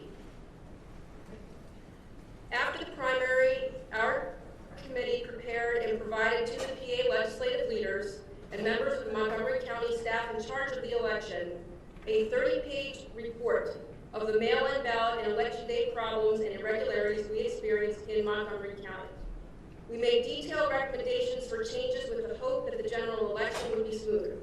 Unfortunately, that was not the case. There are a number of issues that evidence a total lack of transparency regarding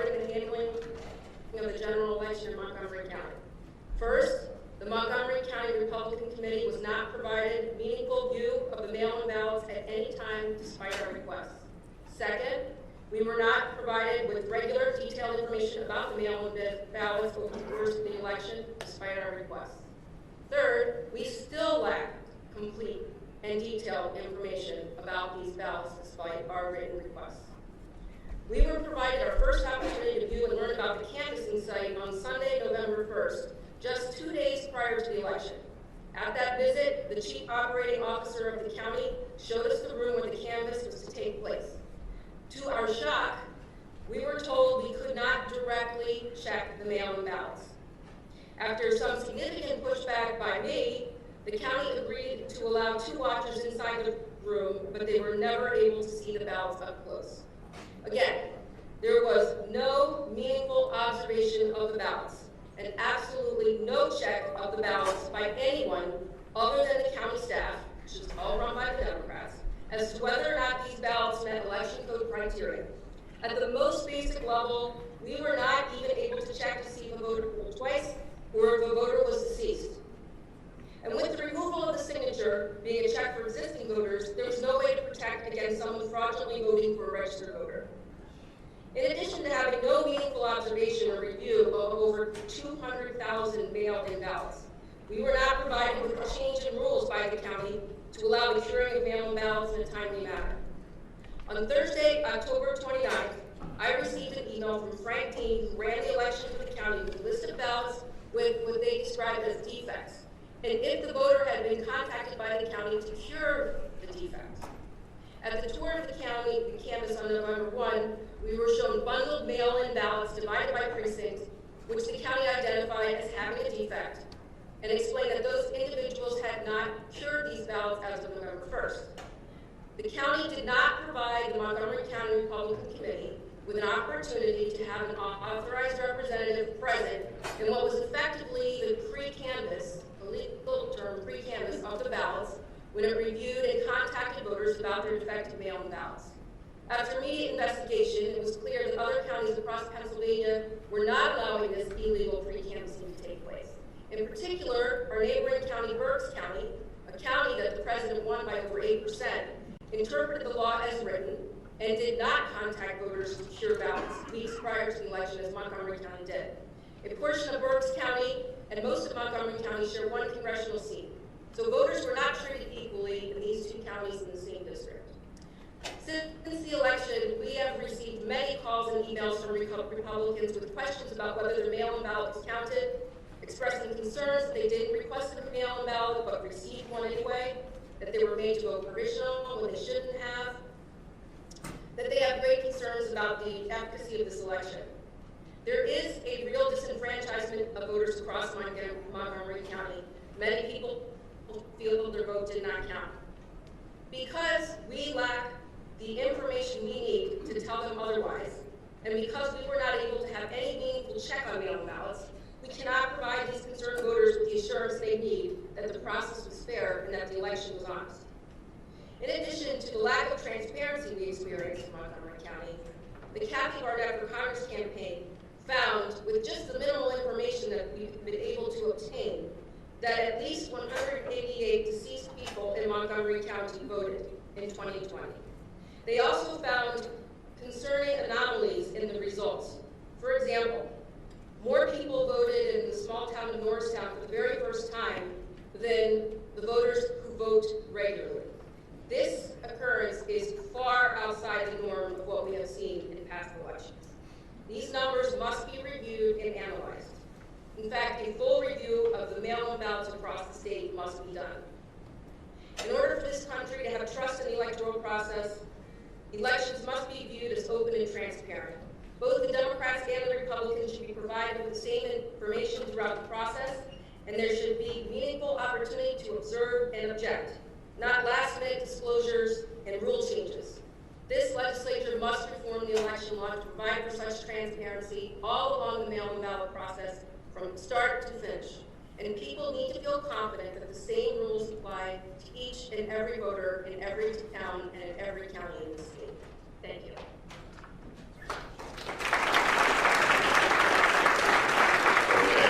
Next member on the Zoom, are you up? Thank you. Do we have contact?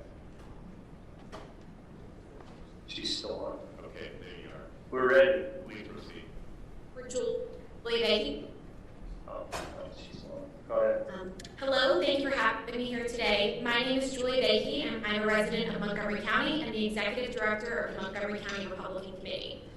I'm here to speak with you today regarding my experience as an observer of the pre-canvass and canvass of the mail-in ballots.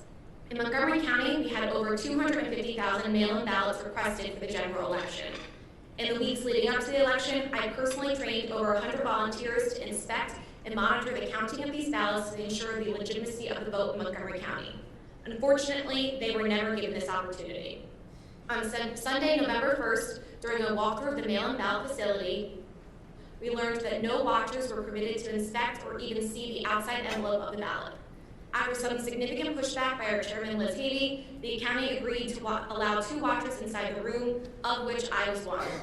As an observer at the canvass, I was corralled into a small, narrow holding area, which is blocked off by tables and plexiglass barriers in the corner of the room. Due to the room layout and location of the holding area within the room, I only had visibility to the space where ballots were flattened and scanned. This was a huge area, and the closest scanner was roughly 6 feet away, and the farthest approximately 25 yards away. From my position within the holding area, I had no visibility or access to the room where ballots were sorted, outside envelopes were inspected, and both outside and secrecy envelopes were open. The space was divided from the scanning room by a large white wall, blocking all visibility to the slicing machines, the blue crest sorter, and the ballot storage room.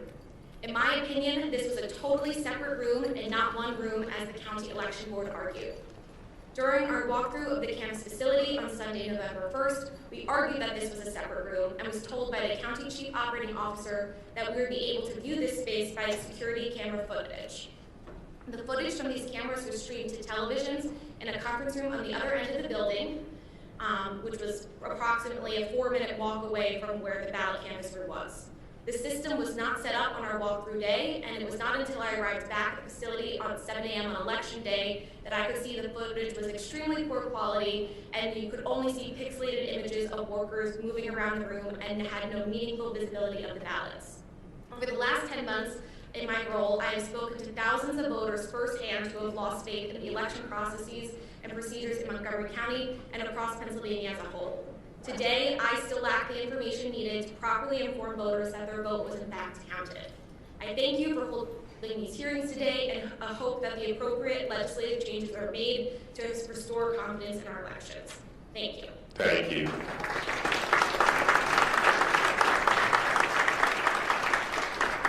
Facts are stubborn things, and I appreciate you guys laying it out there. It doesn't make a difference. Mayor, if you can introduce the final panelists before we go to question and answer time. I believe there are 2 other.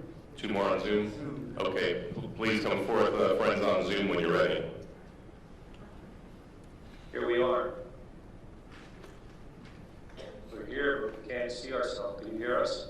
We hear you loud and clear. Please begin. Okay, my name is Charles Newell. I live in Drums, Pennsylvania. Can you hear me? Yes. Can you see me on the screen? You're not on the screen. No, but please continue. Okay. Bigger. Go ahead. My mother. No, you got somebody else.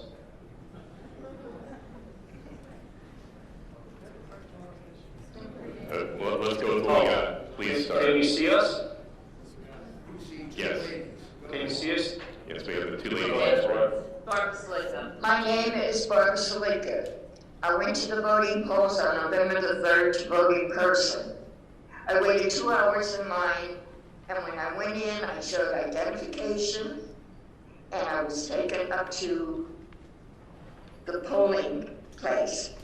The polling man showed me what to do, turned it on, and said, go ahead.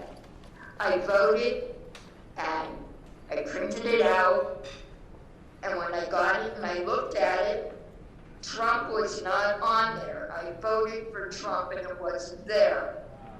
My daughter, I called her over and I said to her, look, his vote is gone. I voted for him.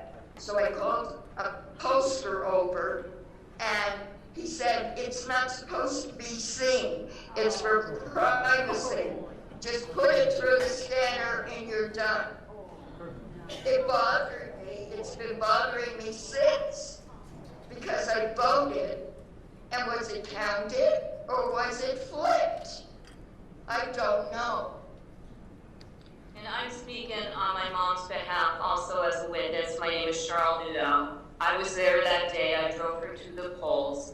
When she got done voting, she showed me the printout, and she was saying how the president's name that she voted for was not printed out, but all the other delegates that she had voted for were on the printout. Me not knowing, because I had not voted yet, how the printout was supposed to look, we went to the pollster that was there and asked him why the president and vice president's name did not print out when all the other names of the candidates printed out that my mother had voted for. It seemed very strange, but not knowing any better, we asked, well, what is the next step? And he said, he said that it did not print out because that's for voters' privacy, that none of them vote, but none of them print out. So we asked him what the next step was, and he said to put it through the scanner. So that's what we did, and we left, and it seemed very odd. Then I went to where I live in Drums, Pennsylvania, which is about 10 miles south of where my mother voted.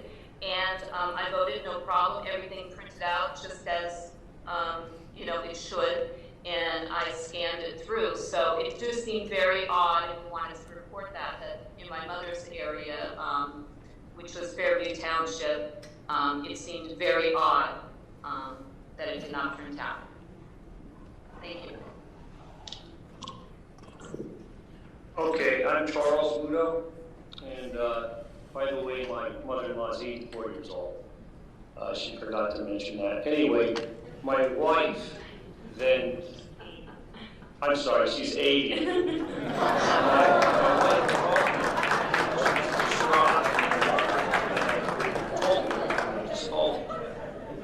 So I go to my polling place around 3:30, 4 o'clock here in Drums.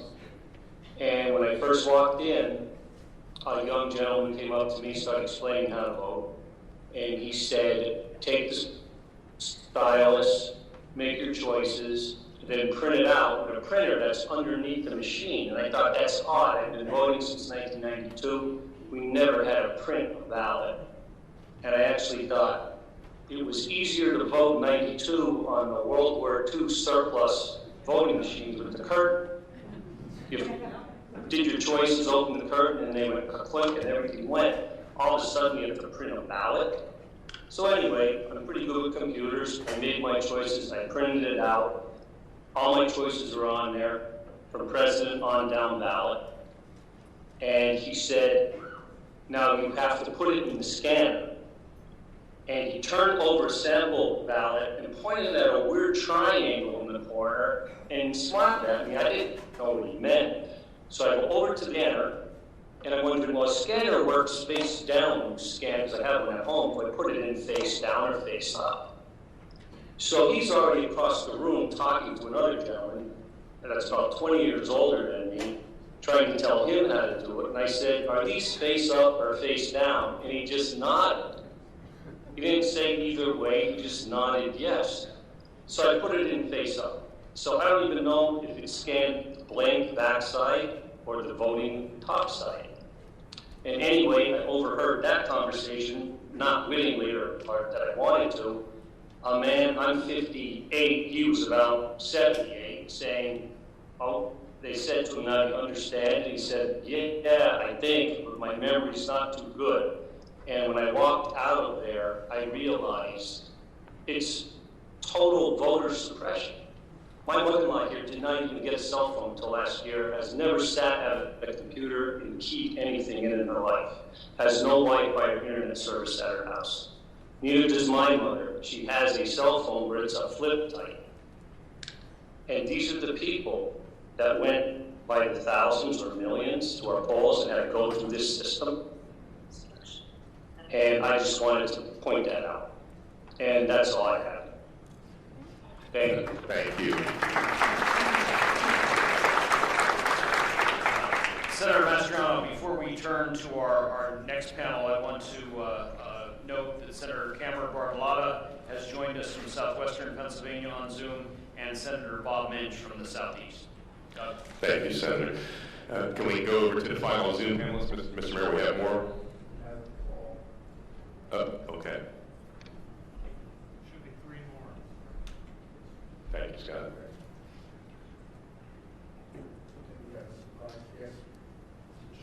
Okay. I'm sorry, is it my turn? Just hold off 1 second. Just give me a minute. Okay, it's really hard to hear you guys.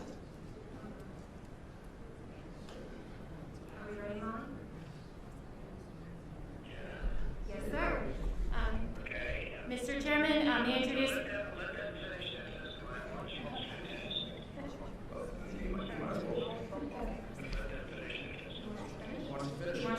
Okay. Okay, please, can you hear me on Zoom? If you could introduce yourself and proceed. Yeah, can you hear me? Yes, we got you loud and clear. Okay. My name is Olivia Jane Winters, and I'm a professional organizer and a business management consultant, and I live in Philadelphia. I actually was asked to be a minority inspector in 3615. That's the ward in the division. I was just purely doing this to help my mom out. She's a ward leader in a different area of the city. I'm actually I'm a registered Democrat, and I just wanted to help and make sure it was a fair election. I don't care who wins. I care that it's a fair election. I showed up to immediately I was met with a hostile attitude from all of the people that I had to work with. That would be the majority inspector, the poll watcher, the machine operator, and a committee man who was electioneering in the polls. He was wearing shirts and a hat and a mask for who to vote for. We are about like an hour and a half in the morning. We have a long line of people. We must have had, I don't know, 60 people in line in the building, snaking around the building. And a woman came up and said, I'd like to turn in my mail-in ballot so that I can vote in the booth. And the girl who was clerking for me said, well, if you want to turn in your mail-in ballot, we're going to need to have you fill out this form, and the majority inspector is going to need to sign the form. The majority inspector had decided in the middle of the morning to go home and was not in the polling place for over 45 minutes. To my understanding, you as a minority, I'm sorry, not the majority inspector, the judge of elections, my apologies. She had gone home, and to my understanding, the judge of elections is not to leave the polling place. So she was out of the building. We needed her to sign this form. The man who was electioneering and was a poll watcher, but also a committee man, confronted myself and the clerk and said, you don't know what you're talking about. Anybody can sign the affidavit.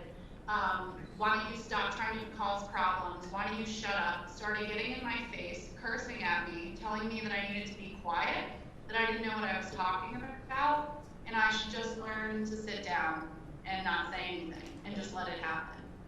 And my clerk and I said, no, we're not going to let that happen. That's ridiculous. It says very clearly in our training and on this sheet that an affidavit needs to be signed by the judge of elections if somebody's going to turn in a mail-in ballot before they can go vote in the booth.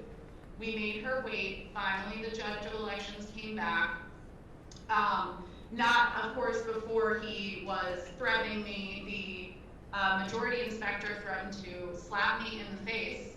And he told me that it was going to become a quote-unquote racial issue. I'm not really sure why that would become a racial issue. It has nothing to do with race. It has everything to do with following procedure and making sure it's an honest election. I felt threatened. I called my ward leader. The ward leader then called the commissioner for Philadelphia, Al Schmidt. Al Schmidt had me call and report that to the DA. And then about an hour and a half after that, The majority inspector told me that she wanted to vote because we had a lull in people coming to the polls, so it was pretty quiet. And I looked her name up so that she could sign the book, and it said that she needed to remit her mail-in ballot or vote provisionally. She said, oh, I threw that in the trash. And I said, well, then you have to vote provisionally. And the machine operator and the same committee man / poll watcher who was electioneering that I mentioned before got up in my face again, told me that I didn't belong there, that I needed to shut up, started cursing expletives at me again, told me that they were going to allow her to do that and I better be quiet about it. And then they let her go into the polls and vote, and she did not vote provisionally at all. She voted, and who knows, maybe she voted twice. Not to mention, it wasn't until I had actually called our ward leader, who had called the commissioner, who had called the DA, that they then sent representatives down to discuss this with me and defend me. I mean, I had maybe 6 men there because I was being threatened in the polling place. And the committee man I mentioned earlier who was threatening me, then got his cousin involved, who was working the polls as a poll watcher and was also wearing electioneering gear. She got up in my face, demanded to see my credentials, then tried to refuse to give them back to me, told me that they were illegitimate minority inspector certificates. They basically told me they were going to call my council rep and he was going to come down and make me leave. Just ridiculous threats. I then testified in a hearing for the city of Philadelphia for them on election day regarding this harassment. And meanwhile, I had mentioned that until we had the deputy sheriff come down and tell us how to actually receive a mail-in ballot and how to vote provisionally, we were not doing it correctly. The judge of elections was not doing it correctly. And I cannot stress this enough, my brother had the same role as me as a minority inspector in a different polling place, and he said they were not doing it correctly either. I don't think that anybody actually really knew how to receive a mail-in ballot. Most of the books that we had to get your authorized signature, some would have a remit ballot little box that you could click, and others didn't have that at all. So if somebody came in and remitted a ballot, I'd almost have to hand write that in just to keep it as honest as possible. There was no place for that. So I don't see really how they were keeping track of that, because you could easily do both. And I mean, it happened in front of me. My majority inspector definitely voted and then went into the polls and voted again. And unless you have questions, I'm not really sure. I think that's pretty much what happened. Thank you very much. Senator Mastrano. Thank you. If we can have our final Zoom, I have 1 or 2 more, if the next one can come forth. Whenever you're ready.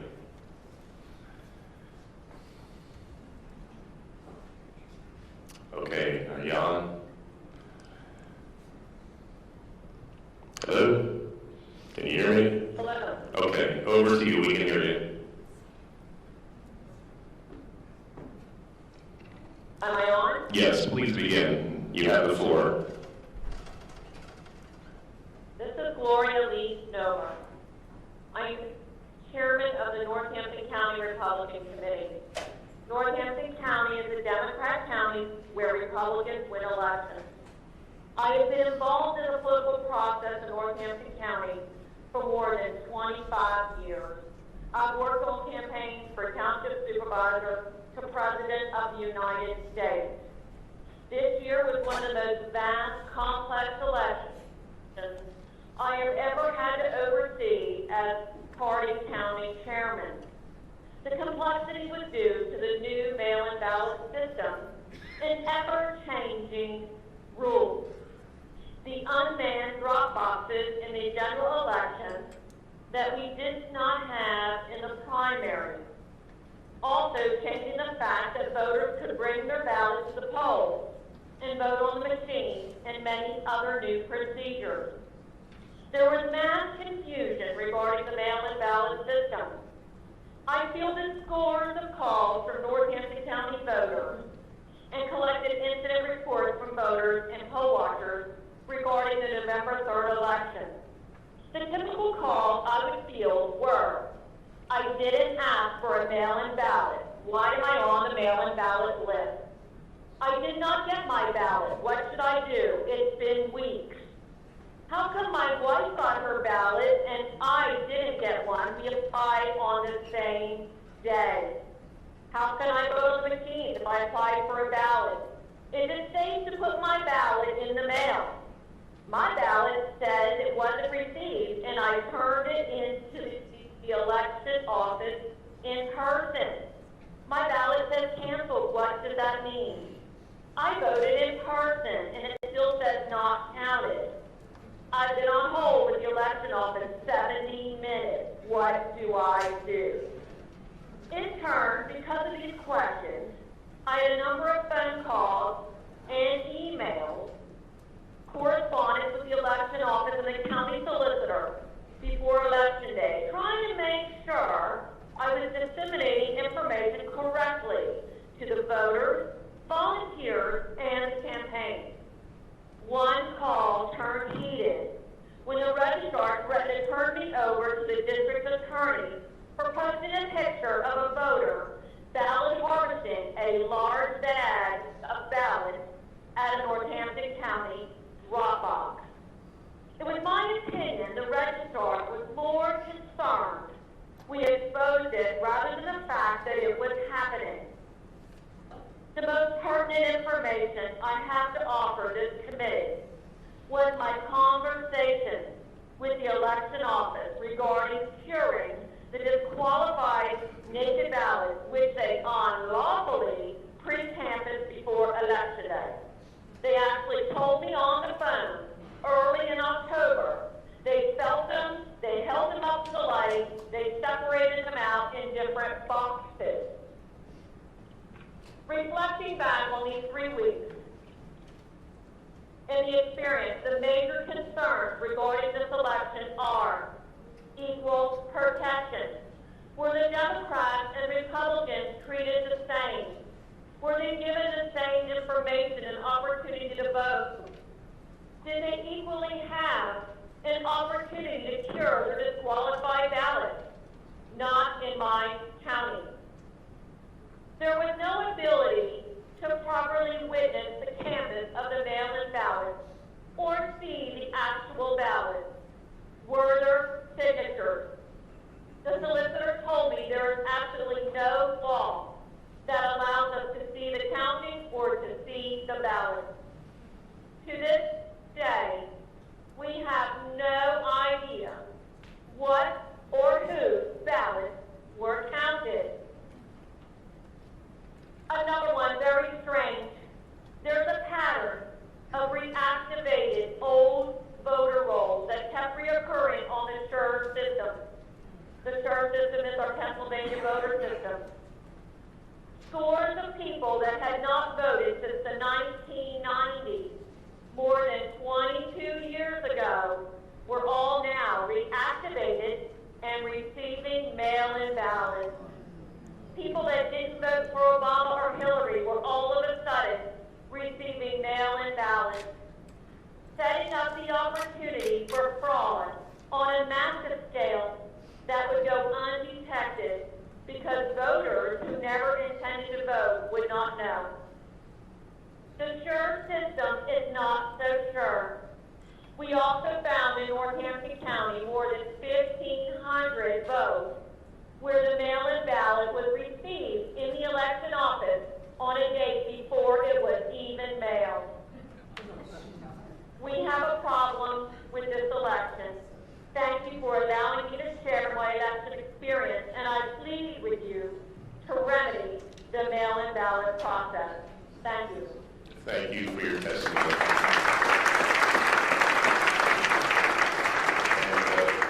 And our last Zoom, are you there? Can you hear me? And if so, please begin. Is there one more? No, that's it.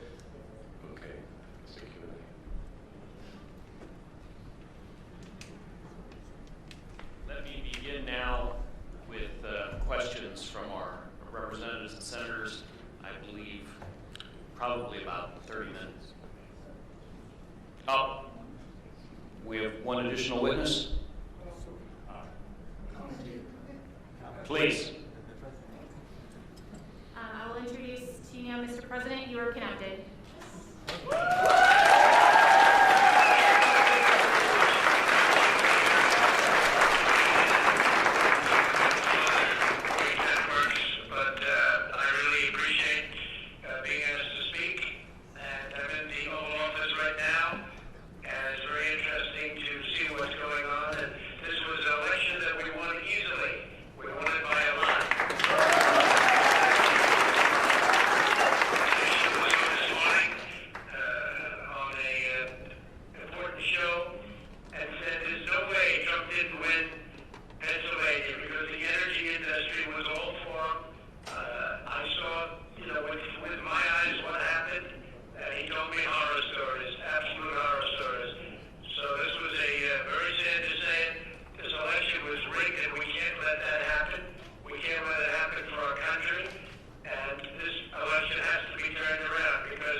America, and we can't let them get away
you know, ultimately have to, they push you around. They pushed our poll workers out.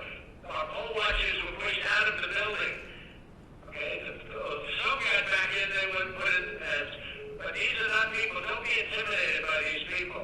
But they're bad people, they're horrible people, and they're people that don't love our country. So we don't have to worry about 4 years right now. We have to worry about what happened on November 3rd and previous to November 3rd. And by the way, after November 3rd, when people put votes in, and they put them in illegally, they put them in after the polls closed. And one of our great Supreme Court justices made mention of that, and I can't imagine that any justice or anybody looking at it could be thrilled when they vote after the election is over. So I want to thank everybody very much for being there. I want to thank the state Senate, respected people, tremendous people, and you're doing a tremendous service for our country.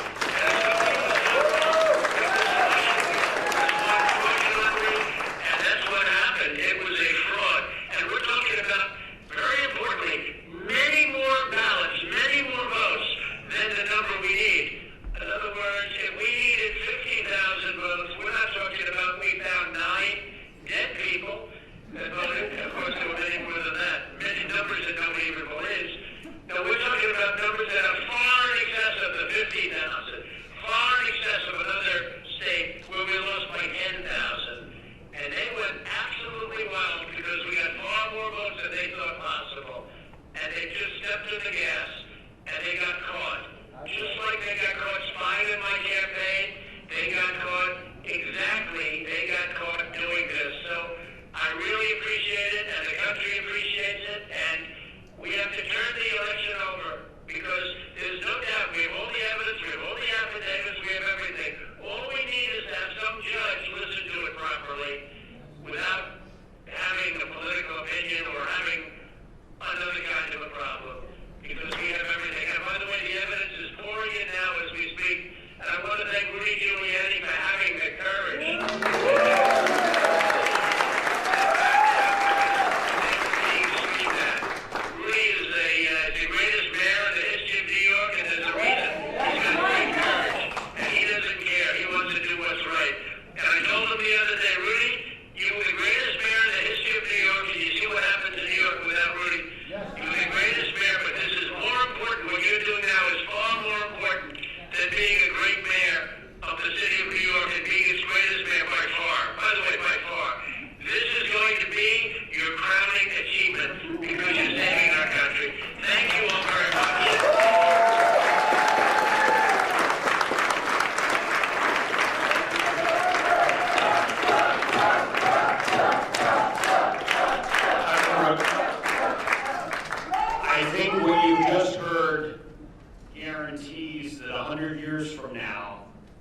This is the most important public hearing ever held by the Senate.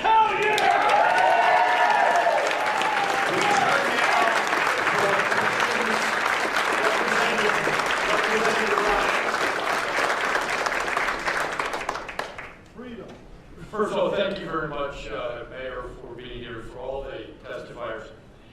You know, 16 years ago this week, I was called out of retirement and recalled active duty to go to Iraq to do the elections in Iraq in January 30th, 2005. That was an extraordinarily secure election. As a former commanding officer of a civil affairs group in Psychological Operations Command, I know how to do elections. And what happened in Pennsylvania from a process control perspective was absolutely a travesty. What I am concerned about is the remedy. How do we go from here? We see that there's a perspective from our council that a 1937 law provided the ability to appoint the electors to the Secretary of State. And I'm curious as to whether or not, sir, you believe a special prosecutor should be appointed at the federal level to look at all these irregularities, or whether or not there's still actions that can be done at the state level to ensure that the goal of what we're attempting to do is to ensure, as we did for the people in Iraq and as I did for the people in Haiti, to ensure that the results are fair, accurate, transparent, and a representation of the will of the people of the United States. My suggestion would be, and of course there are several different remedies that you have. One would be to declare that the votes that were not inspected properly be declared null and void in that county and deducted from the vote total. Essentially, what they do in Wisconsin has the strictest absentee law in the country.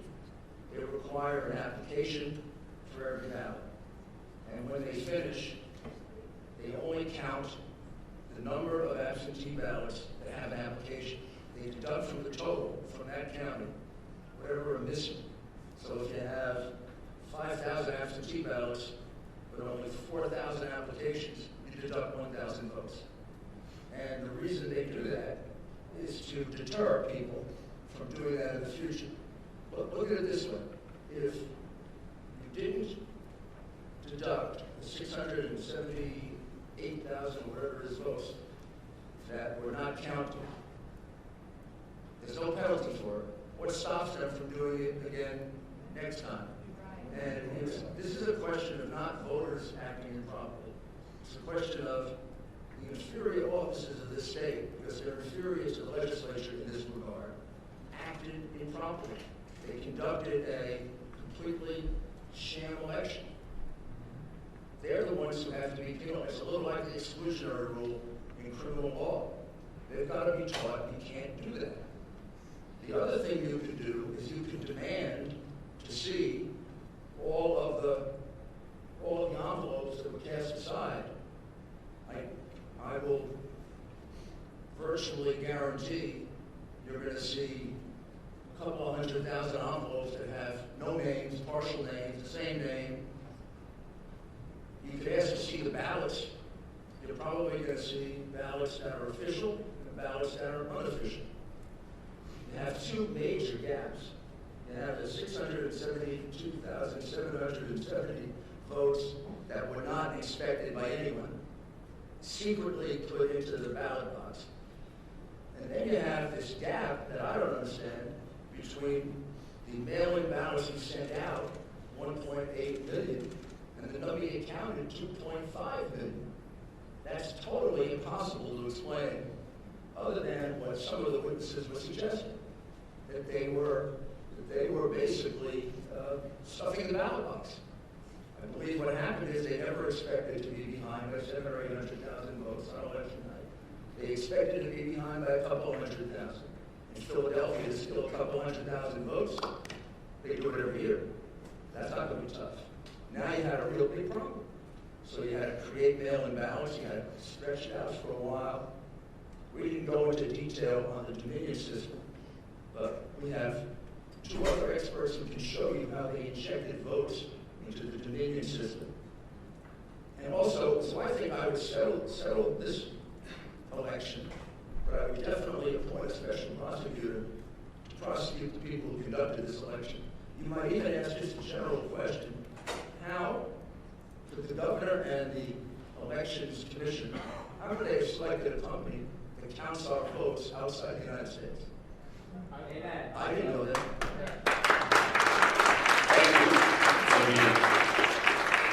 Representative Mall, questions for any of our panelists? This is like our lightning round here. Thank you, Mr. Chairman. I think what I'm going to do is make more of a statement to throw out a timeline, because to try to reiterate what everyone else has already done would just be. A couple of years ago, our Supreme Court in Pennsylvania very illegally redrew congressional maps. It's very clear in our Constitution that is a legislative act. Fast forward a couple of months ago, our Supreme Court rewrote our election law. Again, that needs to be done in statute. It is a legislative act. When it came to the mail-in ballotings, that House bill, was it 77, Act 77, I was really kind of taken aback by how eager the governor was to sign that bill. Normally, bills can sit in his desk almost 10 days before he signs or lets them become law on their own or vetoes them right away, and that one he signed almost instantaneously. And I just kind of wondered, so after I saw what happened in the primary, I wrote House Bill 2626, and this is where it kind of locks it in for me, Mr. Mayor and panelists. In House Bill 2626, I saw where there could possibly be stuffing the boxes. So I said simply, let's put a barcode on the bottom of every mail-out ballot so that the machine has to read a barcode that was accepted by the elections office. Before that ballot goes out, they zap it. When it comes back, if that barcode doesn't match one of the barcodes that they sent out, it gets kicked out. The governor immediately, as soon as we ran that bill out of committee, said, that hits my desk, it's an automatic veto. Wow. Not everybody knows that, but that game does. We had to literally strip that out of the bill. And I will be reintroducing a bill to barcode any ballot that gets mailed out when we get back. Trust me. Then we have the drop boxes, 3 days extra to vote, the ignoring the signatures and ignoring the postmarks. And I have to come to the conclusion that you did also. If it looks like corruption, smells like corruption, it's corruption. And we've got to get to the bottom of it. Thank you for being here. Thank you for your testimony. Appreciate it very much. Thank you, Mr. Mayor. Thank you, Senator Regan. Thank you, Mr. Mayor. Thank you so much for being here. Thank you to all our testifiers today. It's been very informative.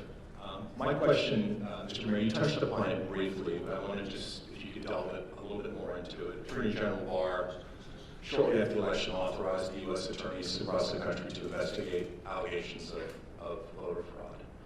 I wonder if you could tell us about the criminal investigations that are going on, maybe specifically in Pennsylvania, by our U.S. attorneys, maybe our FBI, and tell us how that is going, and is there any evidence that's been presented to you, or are you made privy to any of this information? I'm sorry, Senator, I wouldn't be made privy to that criminal investigations. And in my experience, criminal investigations, would take too long to help you in your most immediate decision. Criminal investigations can help you in your long-term decision as to how to reform so this never happens again, which I think you all will want to do. For example, not ever hiring again a company that counts votes in Frankfurt, Germany, that's owned by 2 Venezuelans who are very close to Hugo Chavez and Maduro. That's extraordinary. And unfortunately, we don't have the time to really analyze the votes. Although, if you want to go into greater detail, we have other forensic experts that can show you votes that were specifically put into the machine, because these machines have a back door that allows you to do that. So I would say the criminal proceedings are going to take 6 months to a year. What you have before you that you can verify is you have before you very, very clear evidence. It's not small. It's not as if these are a couple little mistakes that happen every. I hear people say, "Oh, every election has a couple of little mistakes." Not 682,000 ballots that nobody got to inspect. From time immemorial, we've never had trouble in America with absentee ballots. I've been in an absentee ballot contest in New York, and they can, they can be pretty vicious, and the language is worse than that poor lady experience. But we would never think of having one without the Republican there and the Democrat there. Even in New York, we would never think of it. Here, they did it 700,000 times. That's an insult to the legislature, because you didn't provide for that. And you've got this gap of 700,000 unexplained mail-in ballots that come out of nowhere. So I think you have more than enough to say that this election, the numbers don't add up. It's easy to figure out what the right numbers are by excluding the illegal votes and count the honest votes, and the winner of the election changes. Thank you very much, sir. Senator Mario Small. just going to make a couple of comments. First off, I want to thank everybody for coming out here today. We need your support, your continued support throughout this whole process, because we're going to also get the other side that don't want us to do anything at all, and we definitely need to do something. We need to correct this problem. My Northampton County chairperson, Lisa Noah, did an excellent job explaining what was going on in Northampton County. One of the biggest things that bothered me more than anything else was people that went to vote and they were told they already voted. That happened. I must have heard it from 50 people in my district. So, you know, they made them sign a provisional, and I called up and I said, you better make sure those provisionals are counted. And some of the other things that were happening that you know, most of the stuff that you said out there, it happened in every county. But when you did want to vote with your absentee and you went in, you're supposed to get a ballot, not a provisional. And there were people out there that got provisionals. But just a little information for all of you. The new machines, this new process, we didn't vote for it. That was something that was pushed by the governor. He mandated that all of the counties had to go and change their system because he wanted some type of what we don't have is a form to see who voted or who voted. They want a certificate or something, a slip to see how you voted, who voted. And it's obvious that the system has not worked, and the people of Pennsylvania are not happy about it. Right. Thank you.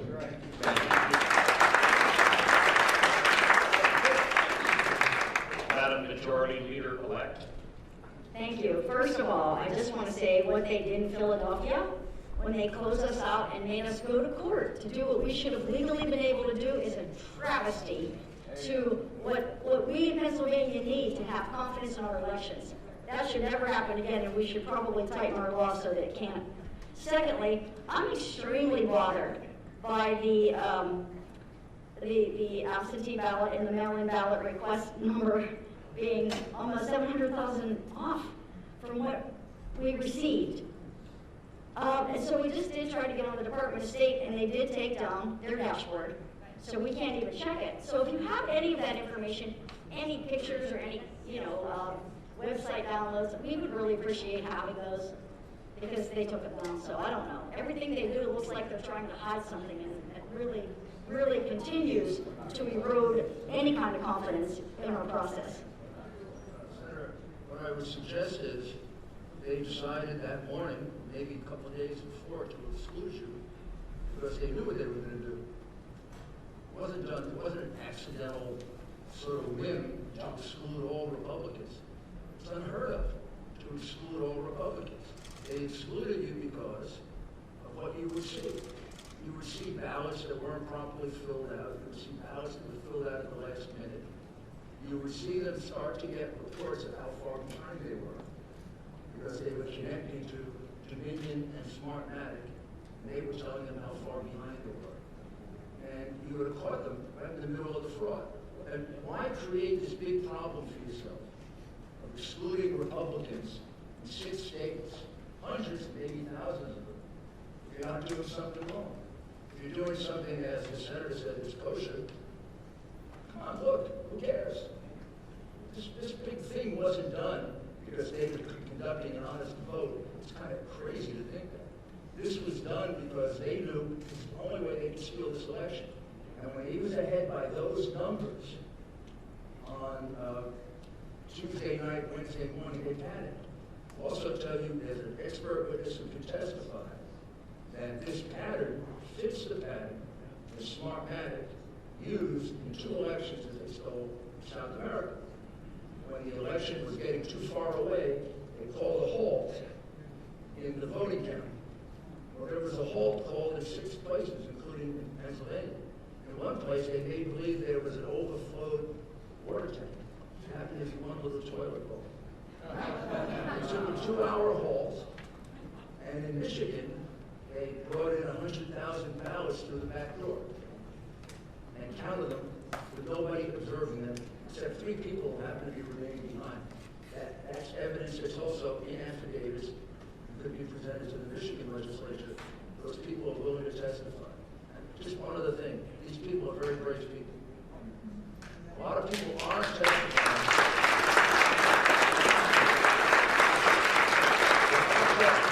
They're backed up by 50 more who are willing to testify. Obviously, we can't present all of them. I want you to know that all of them are backed up by numerous witnesses who say the same thing. But there are probably another 50 who are not willing to testify, including probably what would have been one of our best witnesses, because he's been threatened with the loss of his job and his children being thrown out of their private school. Thank you very much, Mr. Mayor. Thank you. Thank you, Senator.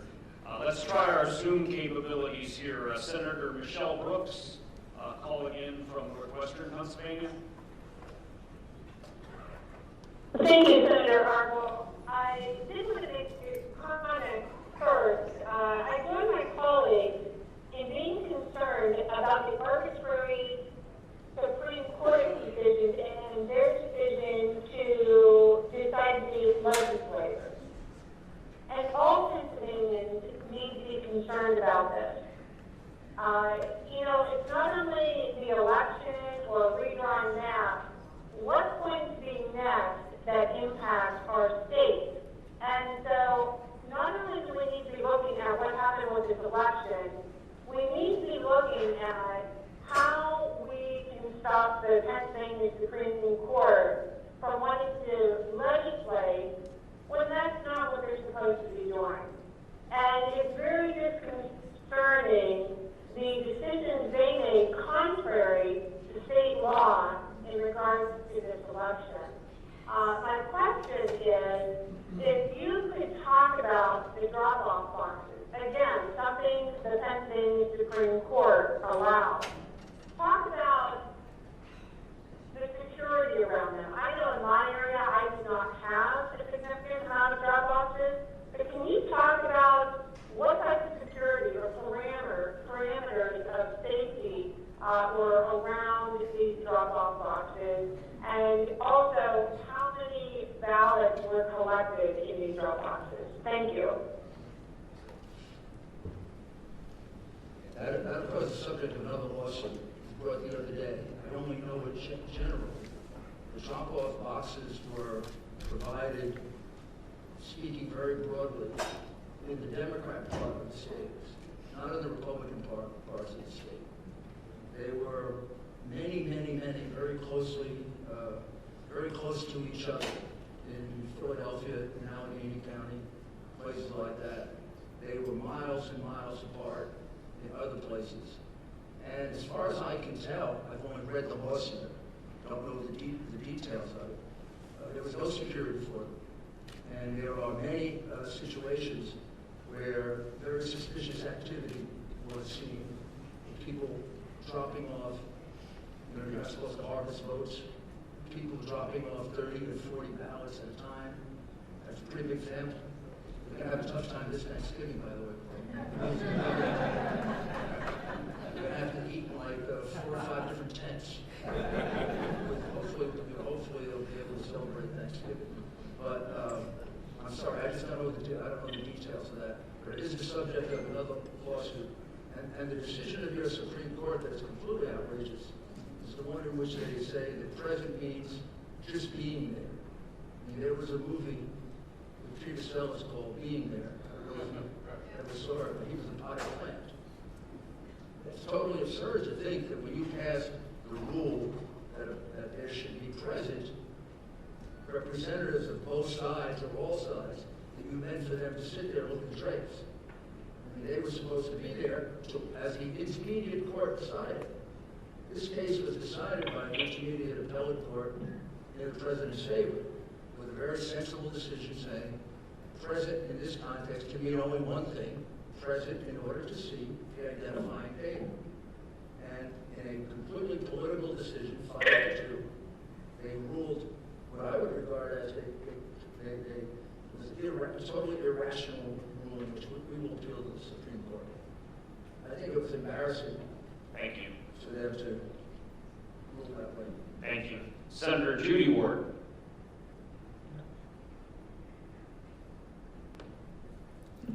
Thank you. And I also want to thank our testifiers today.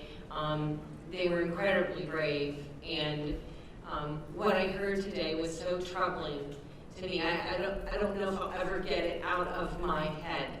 And I'm sickened by the fact that it happened here on our watch. In regards to doing a forensic audit, would this be able to be done or be anywhere accurate? Does anybody know? I was just looking around for my two experts. He came over to tell me that all of the material that we have, forensic material we have, is archived, and we can easily make it available to you online, and you can look it over. I don't understand all of it, but maybe I have people help me understand it. But yes, you could do a forensic audit of the machines. Do it. It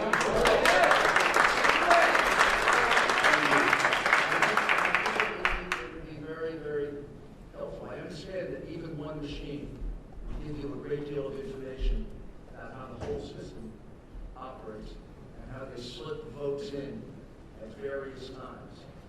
And they're not supposed to be connected to the internet in the counting room, but they were connected to the internet. Your tally is being sent to Frankfurt, Germany, where it was being analyzed. We have a question from Senator Langer Hulk out in Johnstown, connected via Zoom. Wayne, can you hear me? Yeah. Thank you. Can you hear me? Yes, loud and clear. Thank you. Thank you, Senator. Well, thank you, Senator Mastriano. Thank the testifiers for being here. Mr. Mayor, thank you for your testimony. I've been vocal that we must allow this legal process to play out. And a country that we live in that we do not allow that is not a country that I want to be a part of. My question is on that legal review and on this legal process, Mr. Mayor, can you give us an indication of how many lawsuits are pending, where they're at in the various appellate processes, and second part to that, the allegations of the mail-in ballots, the 1.8 versus 2.5 that came in, is that the substance of a lawsuit? Thank you. This is Jenna Ellis, and the mayor has asked me to answer this question. So as far as the campaign is concerned, we have pending lawsuits here in Pennsylvania. That's going up to the Third Circuit that granted an expedited review. We also have pending litigation in Nevada. We also have recounts in Georgia and Wisconsin, and we also have a pending lawsuit in Michigan. So regarding the mail-in specifically, we are still looking at all of the other legal options, and we are also planning on filing additional litigation by the end of this week. I won't go into detail on that other than to say that this is asking for a judicial remedy to this, and also I'll invite the question from the panel as well in terms of a remedy. Part of what we are asking, or what we did ask initially, was to stop certification so that we could get to the bottom of this process. Clearly, you've heard sufficient evidence today that would lead any reasonable finder of fact to say that there's been sufficient evidence that you should stop that, you should not move forward with certification. What we would ask the judiciary in terms of remedy can be legislative as well under the Constitution. And I would direct your attention to Article 2, Section 1.2, which says that each state shall appoint in such manner as the legislature thereof may direct a number of electors. And so you, the legislature, without judicial oversight, can direct and take back that power.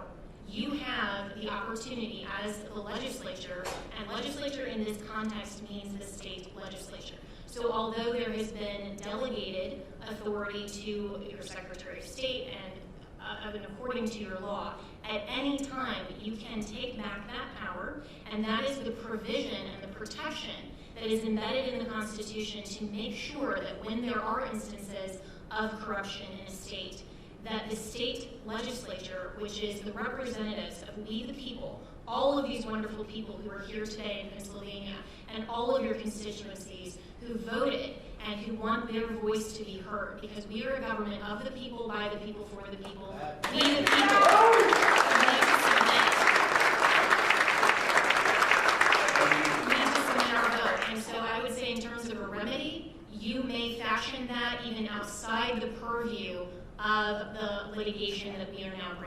happy to go into that into more detail if the panel would prefer. Thank you. Representative Hoffman. Thank you very much, and thank you, Mr. Mayor, for being here, and Attorney Ellis. We appreciate your service to the nation because these are definitely difficult times, and all of those who have testified, it truly does take bravery to step out in situations like this and talk about your personal experience. I wanted to direct this to Mayor Giuliani and Attorney Ellis. In the cured ballot issue, or uncured ballot issue, the ability to cure in one area of the state and not in others, that is certainly, to many of us, seems to be an equal protection violation under the 14th Amendment. Can you quantify what you found as far as maybe number or information as far as the number of ballots we're talking, and how widespread it is across the Commonwealth as far as, were there 2 counties that allowed for curing, and they were Philadelphia and Pittsburgh, or were there more counties out there that allowed for curing? That kind of information would be very helpful to us, I think. There's no question, Representative, that it went on. It went on in the 2 counties you mentioned, and probably 3 or 4 more. Curing, in other words. It did not go on in the majority of counties, Republican or Democrat. Most of them were in the Elections Commissioner sent out a notice advice to cure the ballot. If you check with your lawyer would say, no, you can't do that. The legislature has to provide for a cured ballot. So your counties that were sticking to the strict letter of the law didn't provide for curing. The counties that were acting, I would say, illegally, because the Election Commission doesn't have the authority to make that change, followed it. It does turn out that those are largely the Biden counties did the curing and the Trump counties didn't do the curing. It's hard to know how many it affected. I could get you the number of actually cured ballots. I don't think I can get you the number that weren't cured, who are the ones that were affected. When we argued this in front of the court, the judge said, well, maybe those people in the counties that didn't allow curing should sue that county. But that county didn't do anything wrong. That county followed the law. The reason they were deprived of their right to vote on an equal basis is because other counties followed what would be the illegal advice of the Election Commission, that you can cure a ballot, for which there is no authority in state law. So we will try to do better to get a good number there. But it's hard to do because a lot of it affected people who just didn't vote.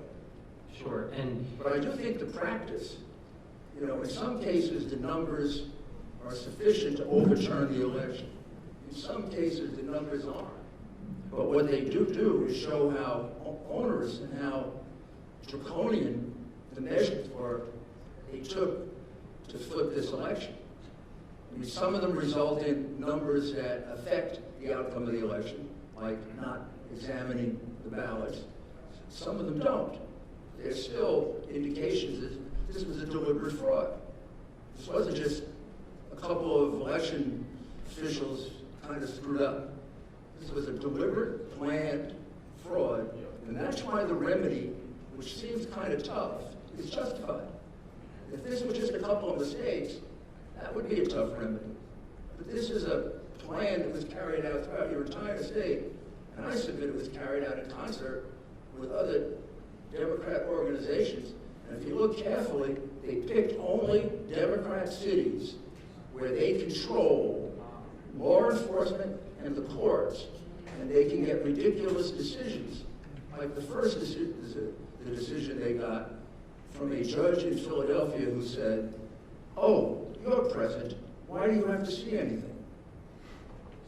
Well, because I'm an inspector. That's why. That's a purely political act decision.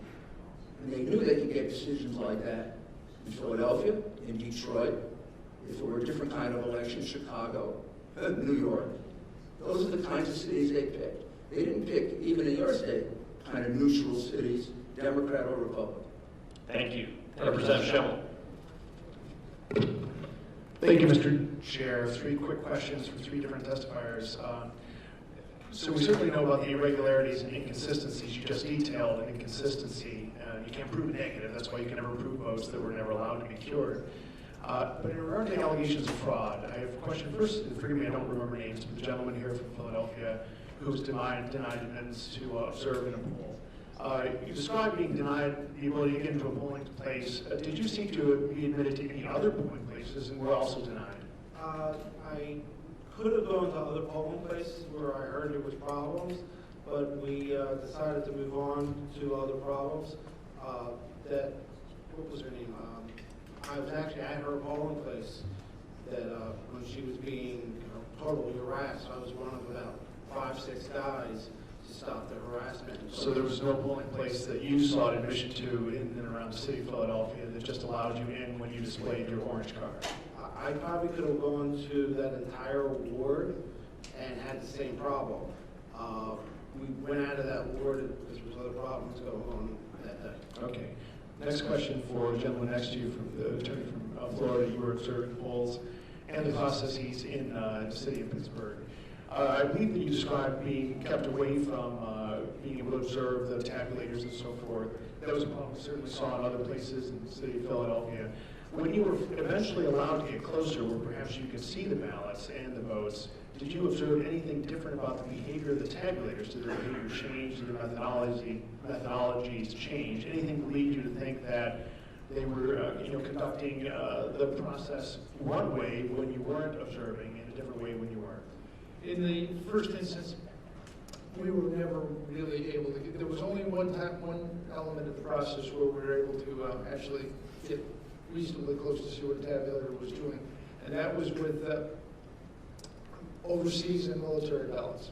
When overseas and military ballots come in, they come in a different format that's not readable by the machines, and so there's a individual that takes the ballot and then keys in the votes for the voters. And of that group, we could see about 3 or 4 of those people doing that transposition of those ballots. Beyond that, and that was for a very short period of time. On actually Friday evening, Friday after the election, they were beginning to tabulate overseas and military ballots. With that singular exception, we couldn't actually see any ballot at that particular moment that you asked about. There was no opportunity to ever really see any ballot other than that situation. And there was one worker that was within, 8 or 10 feet of us at the edge. And we did, in fact, see him do 35 Biden military ballots all in a row, which we found to be kind of curious. But it did not, what he was doing didn't equate with the papers that he had in front of him. Okay, thanks. My final question for Mr. Giuliani. You allege fraud within our voting system, and we've heard a lot of anecdotal evidence we have as representatives and senators, and you presented a good deal today. But amongst the affidavits you have, do you have any affidavits from anyone who could be qualified as a whistleblower, who actually was part of the fraud and is now willing to testify as to the fraud? Yes, we do. We have.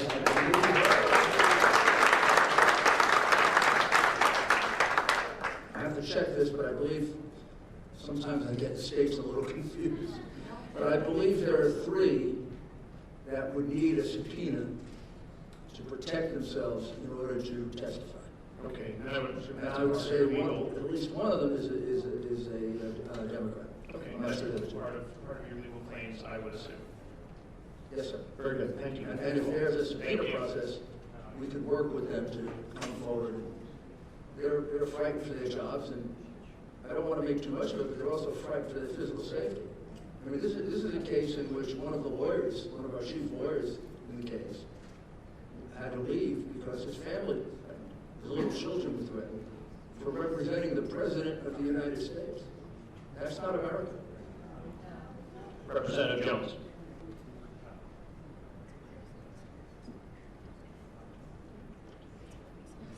Can you hear me? Okay, great. Thank you, Mr. Chairman. I appreciate it. Thanks to everyone who testified. I do have a question, but a couple just comments to sort of get on the record. For those that maybe think this is, like we just don't like the result, that's not really the case. I've spent weeks since the election having numerous people go through data. And for the sake of time, I just want to highlight a couple of examples why some of these things just, at a minimum, they certainly make you scratch your head a little bit.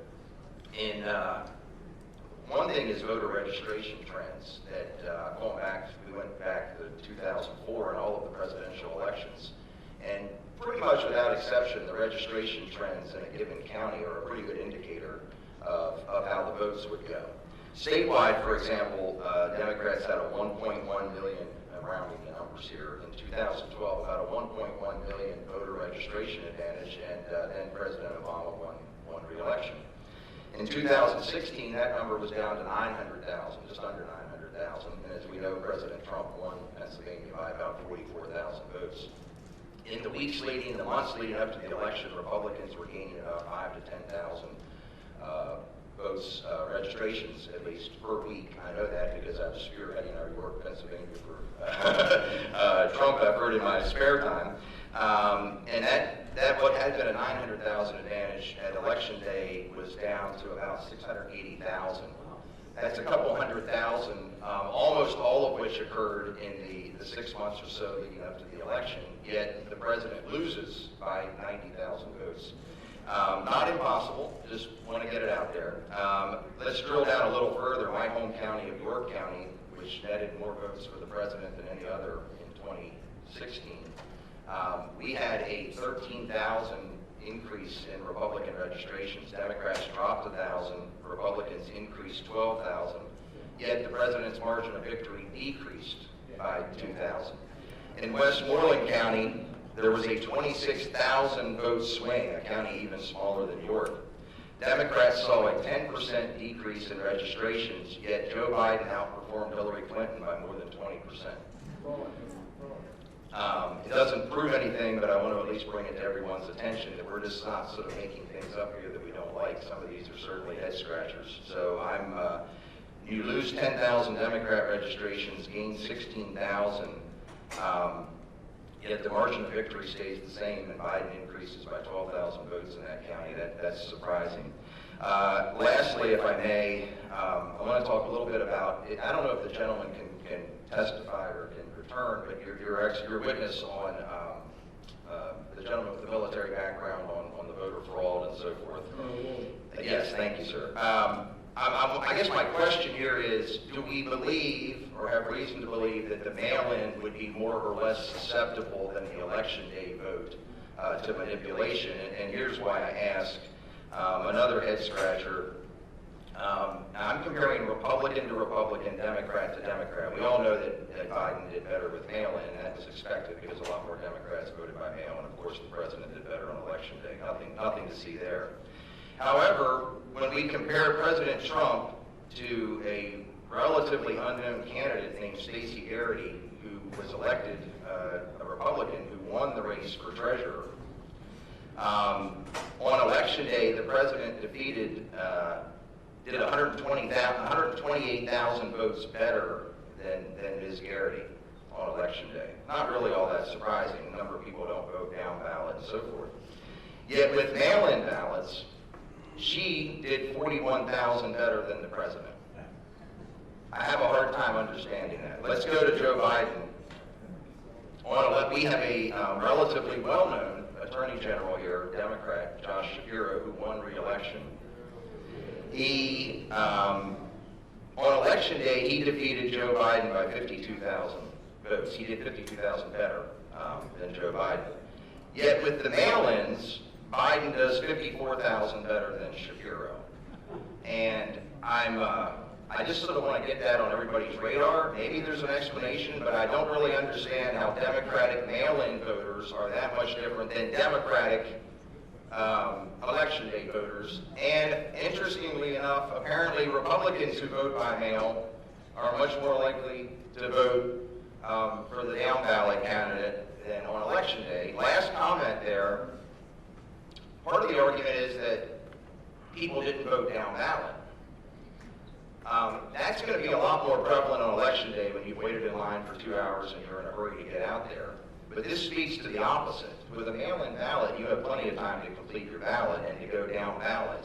So if that was the case, the opposite should be true if you're tracking with me. So I guess my question there is on, do we think the mail-in is more susceptible? And then lastly, maybe for you, Mr. Chairman, or whoever has a little more clout here than I do, it is imperative that we secure the SURE system data. And some of the things that we are questioning can be easily proven or disproven. We just want the facts. So for example, if we see huge numbers of inactive voters, I think one of the witnesses spoke to that. Did we see huge numbers of inactive voters on the mail-in side? That's all right there in the data. We know how frequently people voted. We know who requested mail-in ballots. Did we see multiple mail-in ballots going to the same address? It is mind-boggling the record turnout that we saw in a state where mail-in voting is brand new during the time of COVID, where the ground game was certainly hindered by that. Doesn't mean it didn't happen, but we have the data. This is a simple query of data. This is not a manual recount of ballots. This is a simple query of data that the state possesses, specifically to say, did significant numbers of mail-in ballots go to the same address? I could do that myself in probably 10 minutes if I had the data. And do we see large numbers of inactive voters coming out for a candidate who had very little enthusiasm? And maybe it all happened, but we don't have to speculate. The data is there, and I would suggest we have a look at that. So I apologize. Thank you for humoring me with that. It's just a topic we hadn't touched on very much. I wanted to throw some examples out, and I am curious if you feel the mail-in is more susceptible or less susceptible than the in-person voting. Representative Jones, the user's manual for specifically the Dominion and the ES&S suites, they do allow the administrator to batch process mail-in votes. So what that does is they process all the mail-in votes in a batch, and it can be a batch, they normally scan in batches of 50. They can just chunk all of those votes into a batch file. The administrator then can select which candidate or which percentages of that mail-in ballot go to which candidate. So they're very susceptible to individual manipulation by an administrator operator. And would that be, if you were trying to move large numbers of votes, would it be more logical to do that through the mail-in where you had a large batch at a county level, or am I speculating too much? Yes, no, and it's to do a manual recount of all those ballots is much more time consuming, and like we mentioned earlier, if they were mass produced, and they were single vote, then there is potential to add extra ballots to the count. Thank you very much, and I appreciate you giving me the time, Mr. Chairman.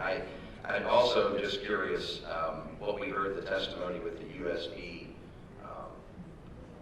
sticks in Delaware, why that's not being investigated. That seems like that would be criminal activity that we've heard here discussed, where law enforcement is on that. Probably not your immediate concern, Mr. Mayor, but I'm curious about that as well. Thank you very much. Thank you. Representative Zimmerman.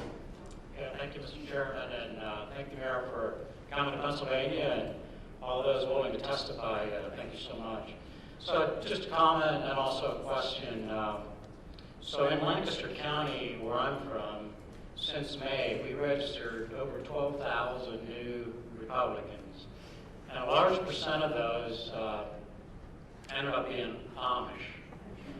They might understand the difference between freedom and socialism more than most of us, but I think probably the audience is here for that reason as well.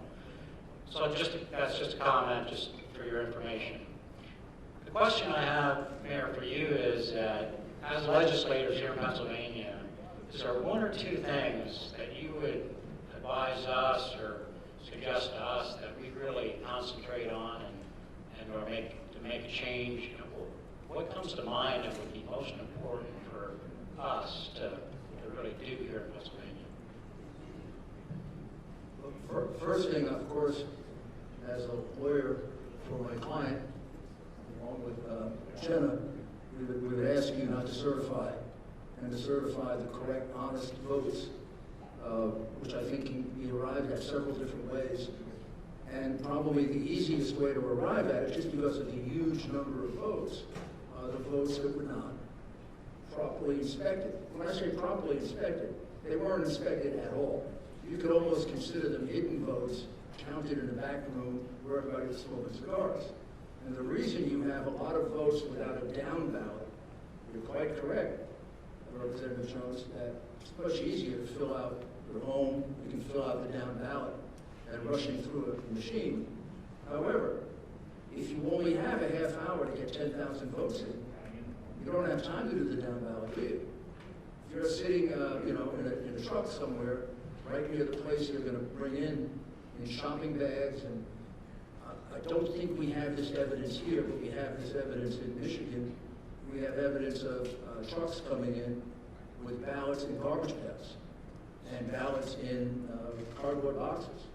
So maybe it's my prosecutor's paranoia, but it seems to me that those ballots were filled out that night.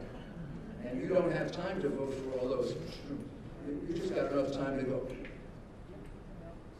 And that's why you get this strange anomaly that there are so many down ballots not filled out for Biden. Yes, sir. I learned as a lieutenant never to bring a problem to my superiors without a solution. That's one of the things I try to live to today. There are solutions that are available. I've made the simple comment that your vote should be at least as secure as your Venmo account, and it's not. It's easily fixable with blockchain. There is a process out there that was developed by MIT. It's called VOTZ, V-O-A-T-Z. It's being fielded now. The problem is there are no national standards for federal elections, and there are no enforceable standards. So if there is if nothing else out of this election, if we have a set of enforceable standards, and we use technology like blockchain to ensure that every vote going through the whole process is transparent from soup to nuts, then we can ensure a technologically advanced, secure election. Is not an individual vote may be manipulable, but batches of votes would not be. So, Great information. Thank you so much. Thank you, Mr. Chairman. Thank you. Sure.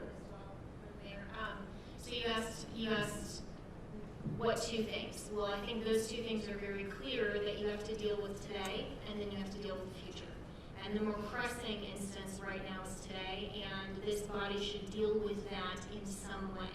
And you are the constitutionally vested entity to do that. You have a variety of options in front of you, and when you deliberate together how to best address that, you have the constitutional authority and permission to do it. The mayor has suggested one possible remedy. There are others, and you could call for a special election. Still, you can direct the manner of your electors. You have a variety of constitutional options, but one option should not be to ignore it and to certify a corrupted So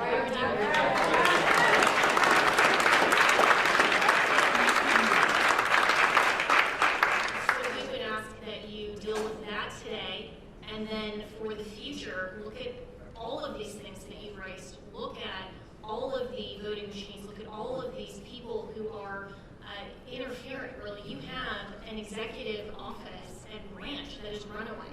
You have from your governor to your secretary of state to each of these individual election officers. This is election official fraud, and that's what's going on here. And for the sake of every future election, that should be addressed in the legislature, because you also have the constitutionally vested obligation to the people of the state to address that. So my recommendation, along with the mayor, and I sincerely applaud everything that he has said as well, and on behalf of our client, but on behalf of the nation. You're right when you say that this isn't just about overturning an election. It's not about deriving the outcome. That's what the fraudsters want to do. What we want to make sure of is that we, the people, get to select and prefer our commander-in-chief, and you have the obligation and the responsibility to ensure for the people of Pennsylvania that Thank you. Thank you very much. I believe we have Senator Metcalf on Zoom with one final question. Daryl? Can you hear me, Senator Arnold? Loud and clear. Thank you, sir. Thank you, Senator Arnold, Senator Mastriano, for hosting this very important hearing. It's very important to the future of our republic today. Thank you for the invitation to the House members that are joining you there today. Thank you for the invitation for me to join you via Zoom today. And thank you for the opportunity to provide some input and ask a question of Mayor Giuliani here today. But a lot of what's been talked about, and I really appreciate Mayor Giuliani and the attorney's mission to the General Assembly to reassert our constitutional authority regarding the certification of this election. I am former state government committee chair that had oversight for the election law for many years. I served in that position not during the last term, but in the past, and we have battled in Pennsylvania to fight the fraud and fight the way that our election laws have been violated, not just for several cycles, but for decades. And we've actually had a state senate race that was overturned, I believe, in the Philadelphia area back in the 90s because of fraud.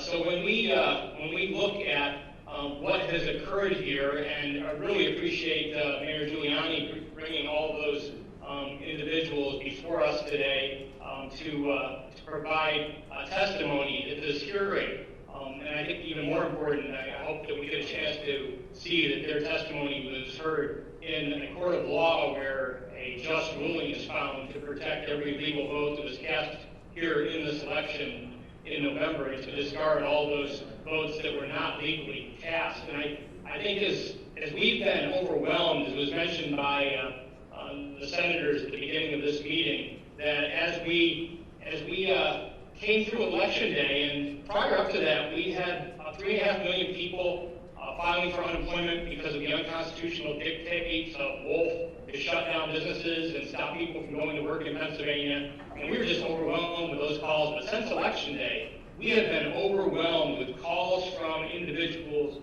who are distraught over the future of our republic, the future of our future elections, and being able to ensure that people are having their legitimate legal votes counted to elect who's going to govern them.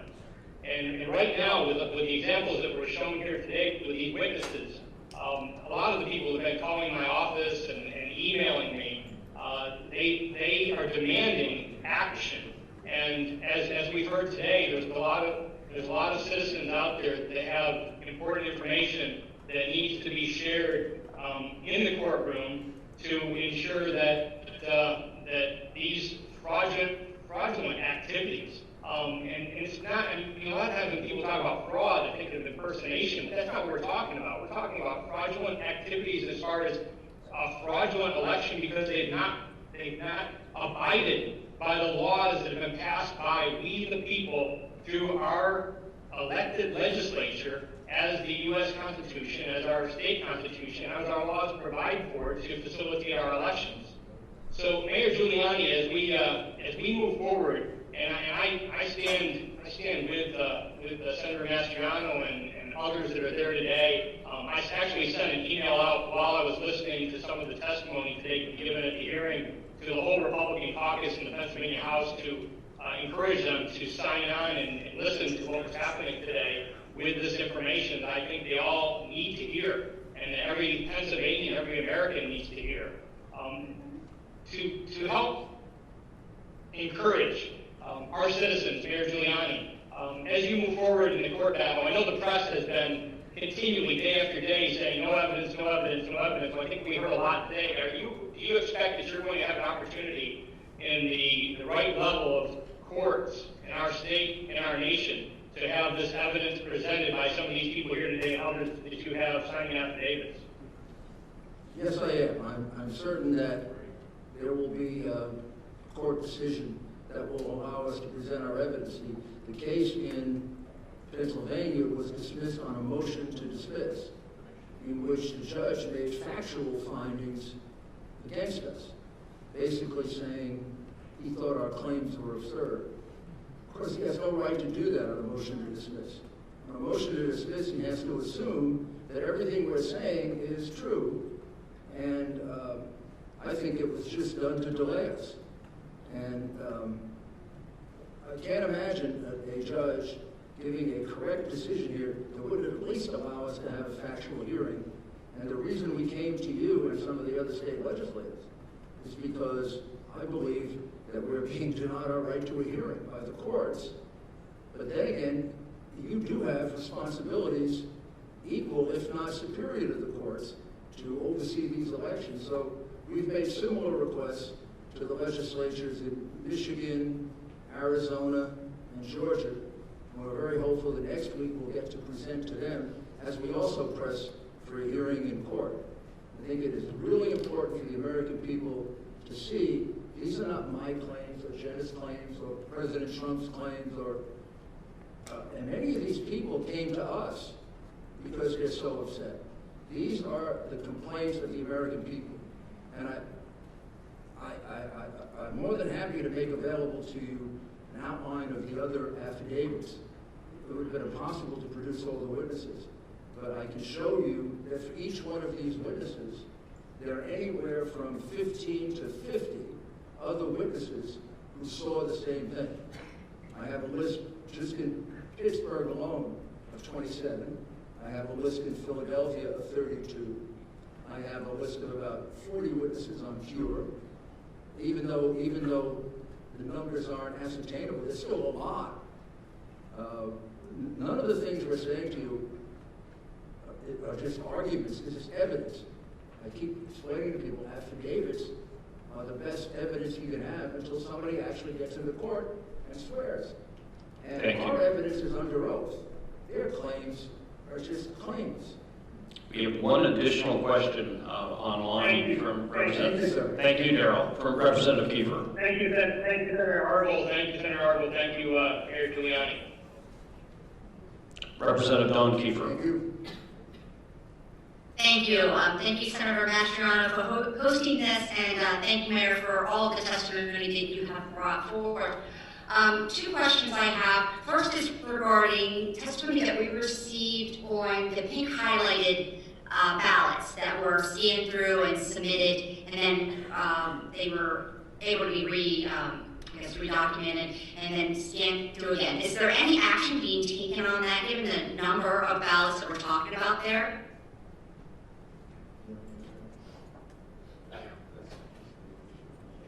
I'm not sure I know the answer to that, but I'll get it for you. Okay. That's not something we write down. Okay, that would be great to know, because I know we saw a lot of that, and there was speculation out there that people were just blindly filling out these ballots, but there is supposed to be a process, and so it was my understanding that that process was supposed to be videoed or live streamed and witnessed by a majority minority inspector when you are recreating a ballot that is not able to be scanned. So that would be good to know. The second thing is, Attorney Ellis, you had made a comment regarding what our constitutional ability is, and so while we understand what the Constitution does say, as far as us taking responsibility and, we could intervene in certain sectors, while the Constitution gave us that ability, it's been explained to us by attorneys that we took that power that was given to us as General Assembly members and we put it into statute. And that statute says, how we appoint our electors and how we certify the elections. It's all spelled out in our Pennsylvania Code based upon the power that we have from the Constitution. Do you have a differing legal opinion of that? Yes, I do. And I think that our collective, and with my co-counsel here, you can take that power back at any time. And when you have the delegation of authority, the legislature can take that back. And you also have an instance here that the law was completely ignored. So even though you have a manner in which your electors are generally selected in Pennsylvania, and that's works for the past presidential elections since those statutes were authorized and gone through the legislature, this is an election that has been corrupted. And so you can't go through that method, and those laws were violated. And that is the General Assembly here, the legislature, is the authorized entity in the Constitution that selects the mayor. You can take that power back at any time. And so when the laws were ignored, and that's where we have, and why we have all of this evidence to bring to you, is to show you each of these different types of ways that election officials have violated the manner in which you, as the General Assembly, have prescribed in the law how you select your electors. Because they violated that law, you have the constitutional authority to craft a remedy. You can take that power back at any time. You don't need a court to tell you that. So absolutely, and you can look at that, you can look at the federal law for elections. This is your constitutional prerogative. State legislature, in the context of Article 2, Section 1.2, means state legislature, period. You also delegated it to the very people whose conduct is in question, and whose you're asking them to investigate themselves. So, given the fact that this is your sole constitutional right and authority, you can always assume constitutional authority when you delegate it back. You also have a rational basis for doing it, because you're asking them.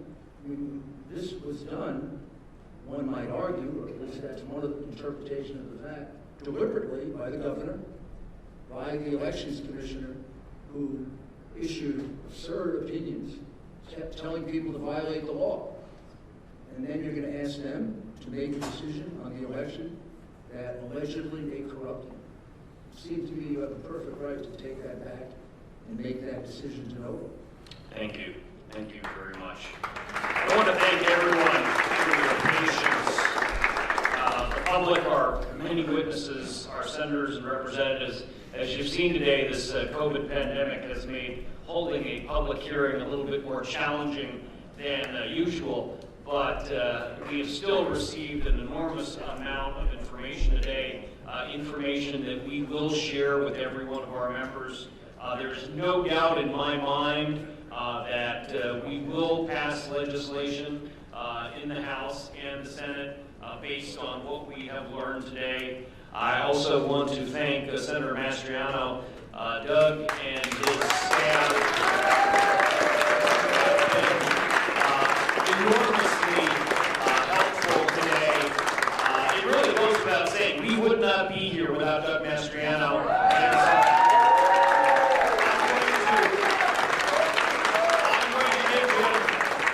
I'm going to give him the last word, because I know even if I didn't, he'll take it anyway. And he deserves to have it. Doug, boom. I love you, Senator Argyle. Thank you for being willing to use your committee to do this hearing. So we pulled the trigger yesterday morning around 9 a.m. and look what happened here. And as Jesus said, you shall know the truth, and the truth shall set you free. Guess what?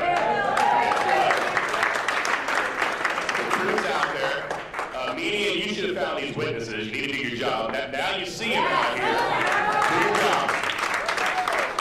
You're essential to this republic, and without you doing your job, instead of being partisan hacks, this republic can't stand. So now you got some information, you got some witnesses with courage. These people are heroes to me. As a retired Army colonel, I look at them and I say, you guys are outstanding. Thanks for being a little step up. Because I am cognizant that the so-called tolerant people on the left will not show much lower tolerance to people they disagree with. And so thank you for standing, because you're warriors, being able to stand for and save this republic. So thank you for going forward here. I mean, indeed, I started this off quoting from John Adams. We are in Adams County. Facts are stubborn things. There's a lot of hard facts out there, and guess what? As history and change in 1863 in Gettysburg, back then it's July 1st, 2nd, 3rd. So on this day, history is changing for our country and state back in Gettysburg.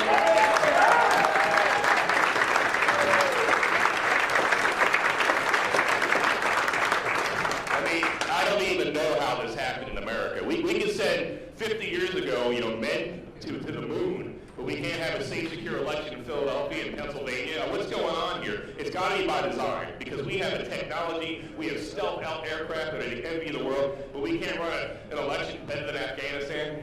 Congressman Perry, you and I are in Afghanistan, and I don't know how in the heck Afghanistan has more secure, safe elections than Pennsylvania does. I mean, beat me up, Scotty, no sign of intelligent life anywhere. Really? We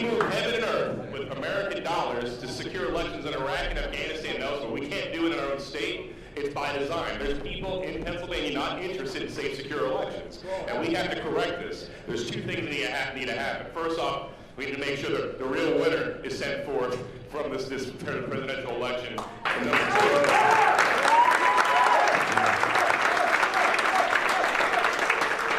number two, we need to fix it so it doesn't happen ever again. You know,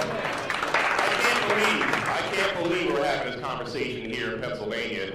You know, this is the kind of stuff I hear about that goes on in Belarus under Lukashenko, or in Russia under Putin, under Saddam Hussein's Iraq. Really? Here in our state? I mean, it's disgusting to me. You know, I watched when I was doing strategy in Russia, you know, Putin's people stuffing ballot boxes. The same thing that happened in Pennsylvania. When I saw that 15, 20 years ago, like, oh, thank God we're not like that.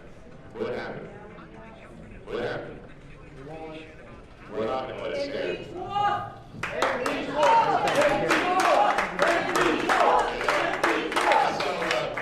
You have to forgive people because we are a constitutional republic, so I'll forgive those that say democracy. But I saw one man had a sign in Philadelphia, and the irony wasn't lost on me. Democracy dies in Philadelphia. Can you imagine the irony of that? You know, where the light of liberty was lit in 1776 to transform this world work, in this very same state, a new birth of freedom. And then, of course, let's not forget 2001, Todd Beamer, let's roll. You know what? It's our time to roll. It's our time.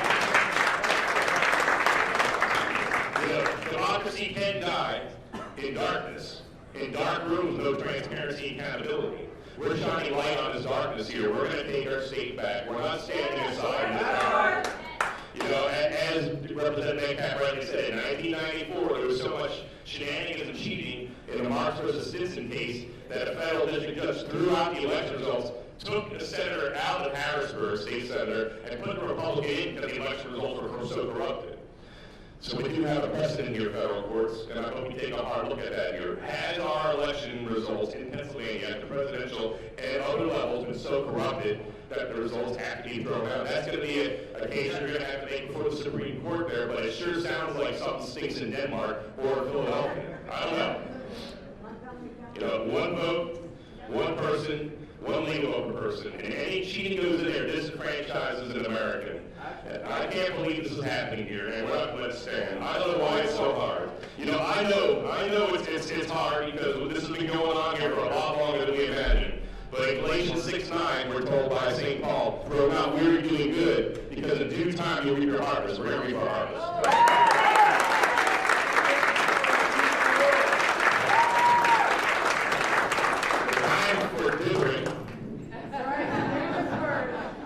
The time for dithering and deliberation is over. It's time for decisive action. We have to protect our Commonwealth and our nation. The eyes of the world are upon us, and let's turn the Commonwealth of Pennsylvania from a laughing stock to the pride of the world once again, as we've always had it and need to be again.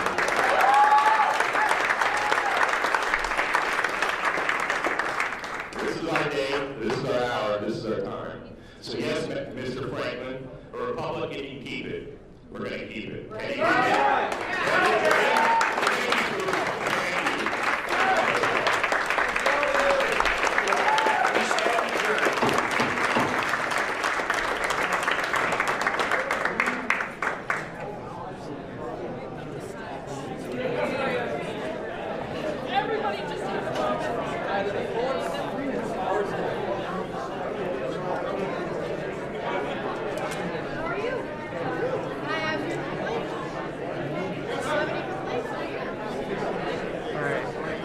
Rudy Giuliani is out of the room, you guys are doing the breakdown and get out of here.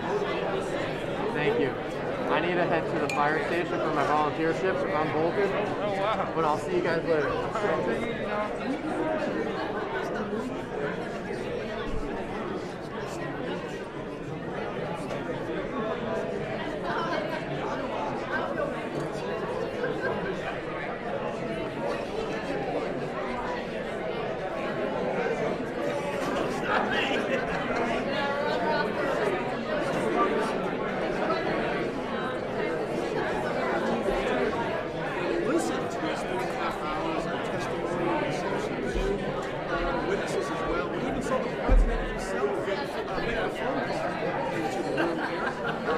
Give his thoughts.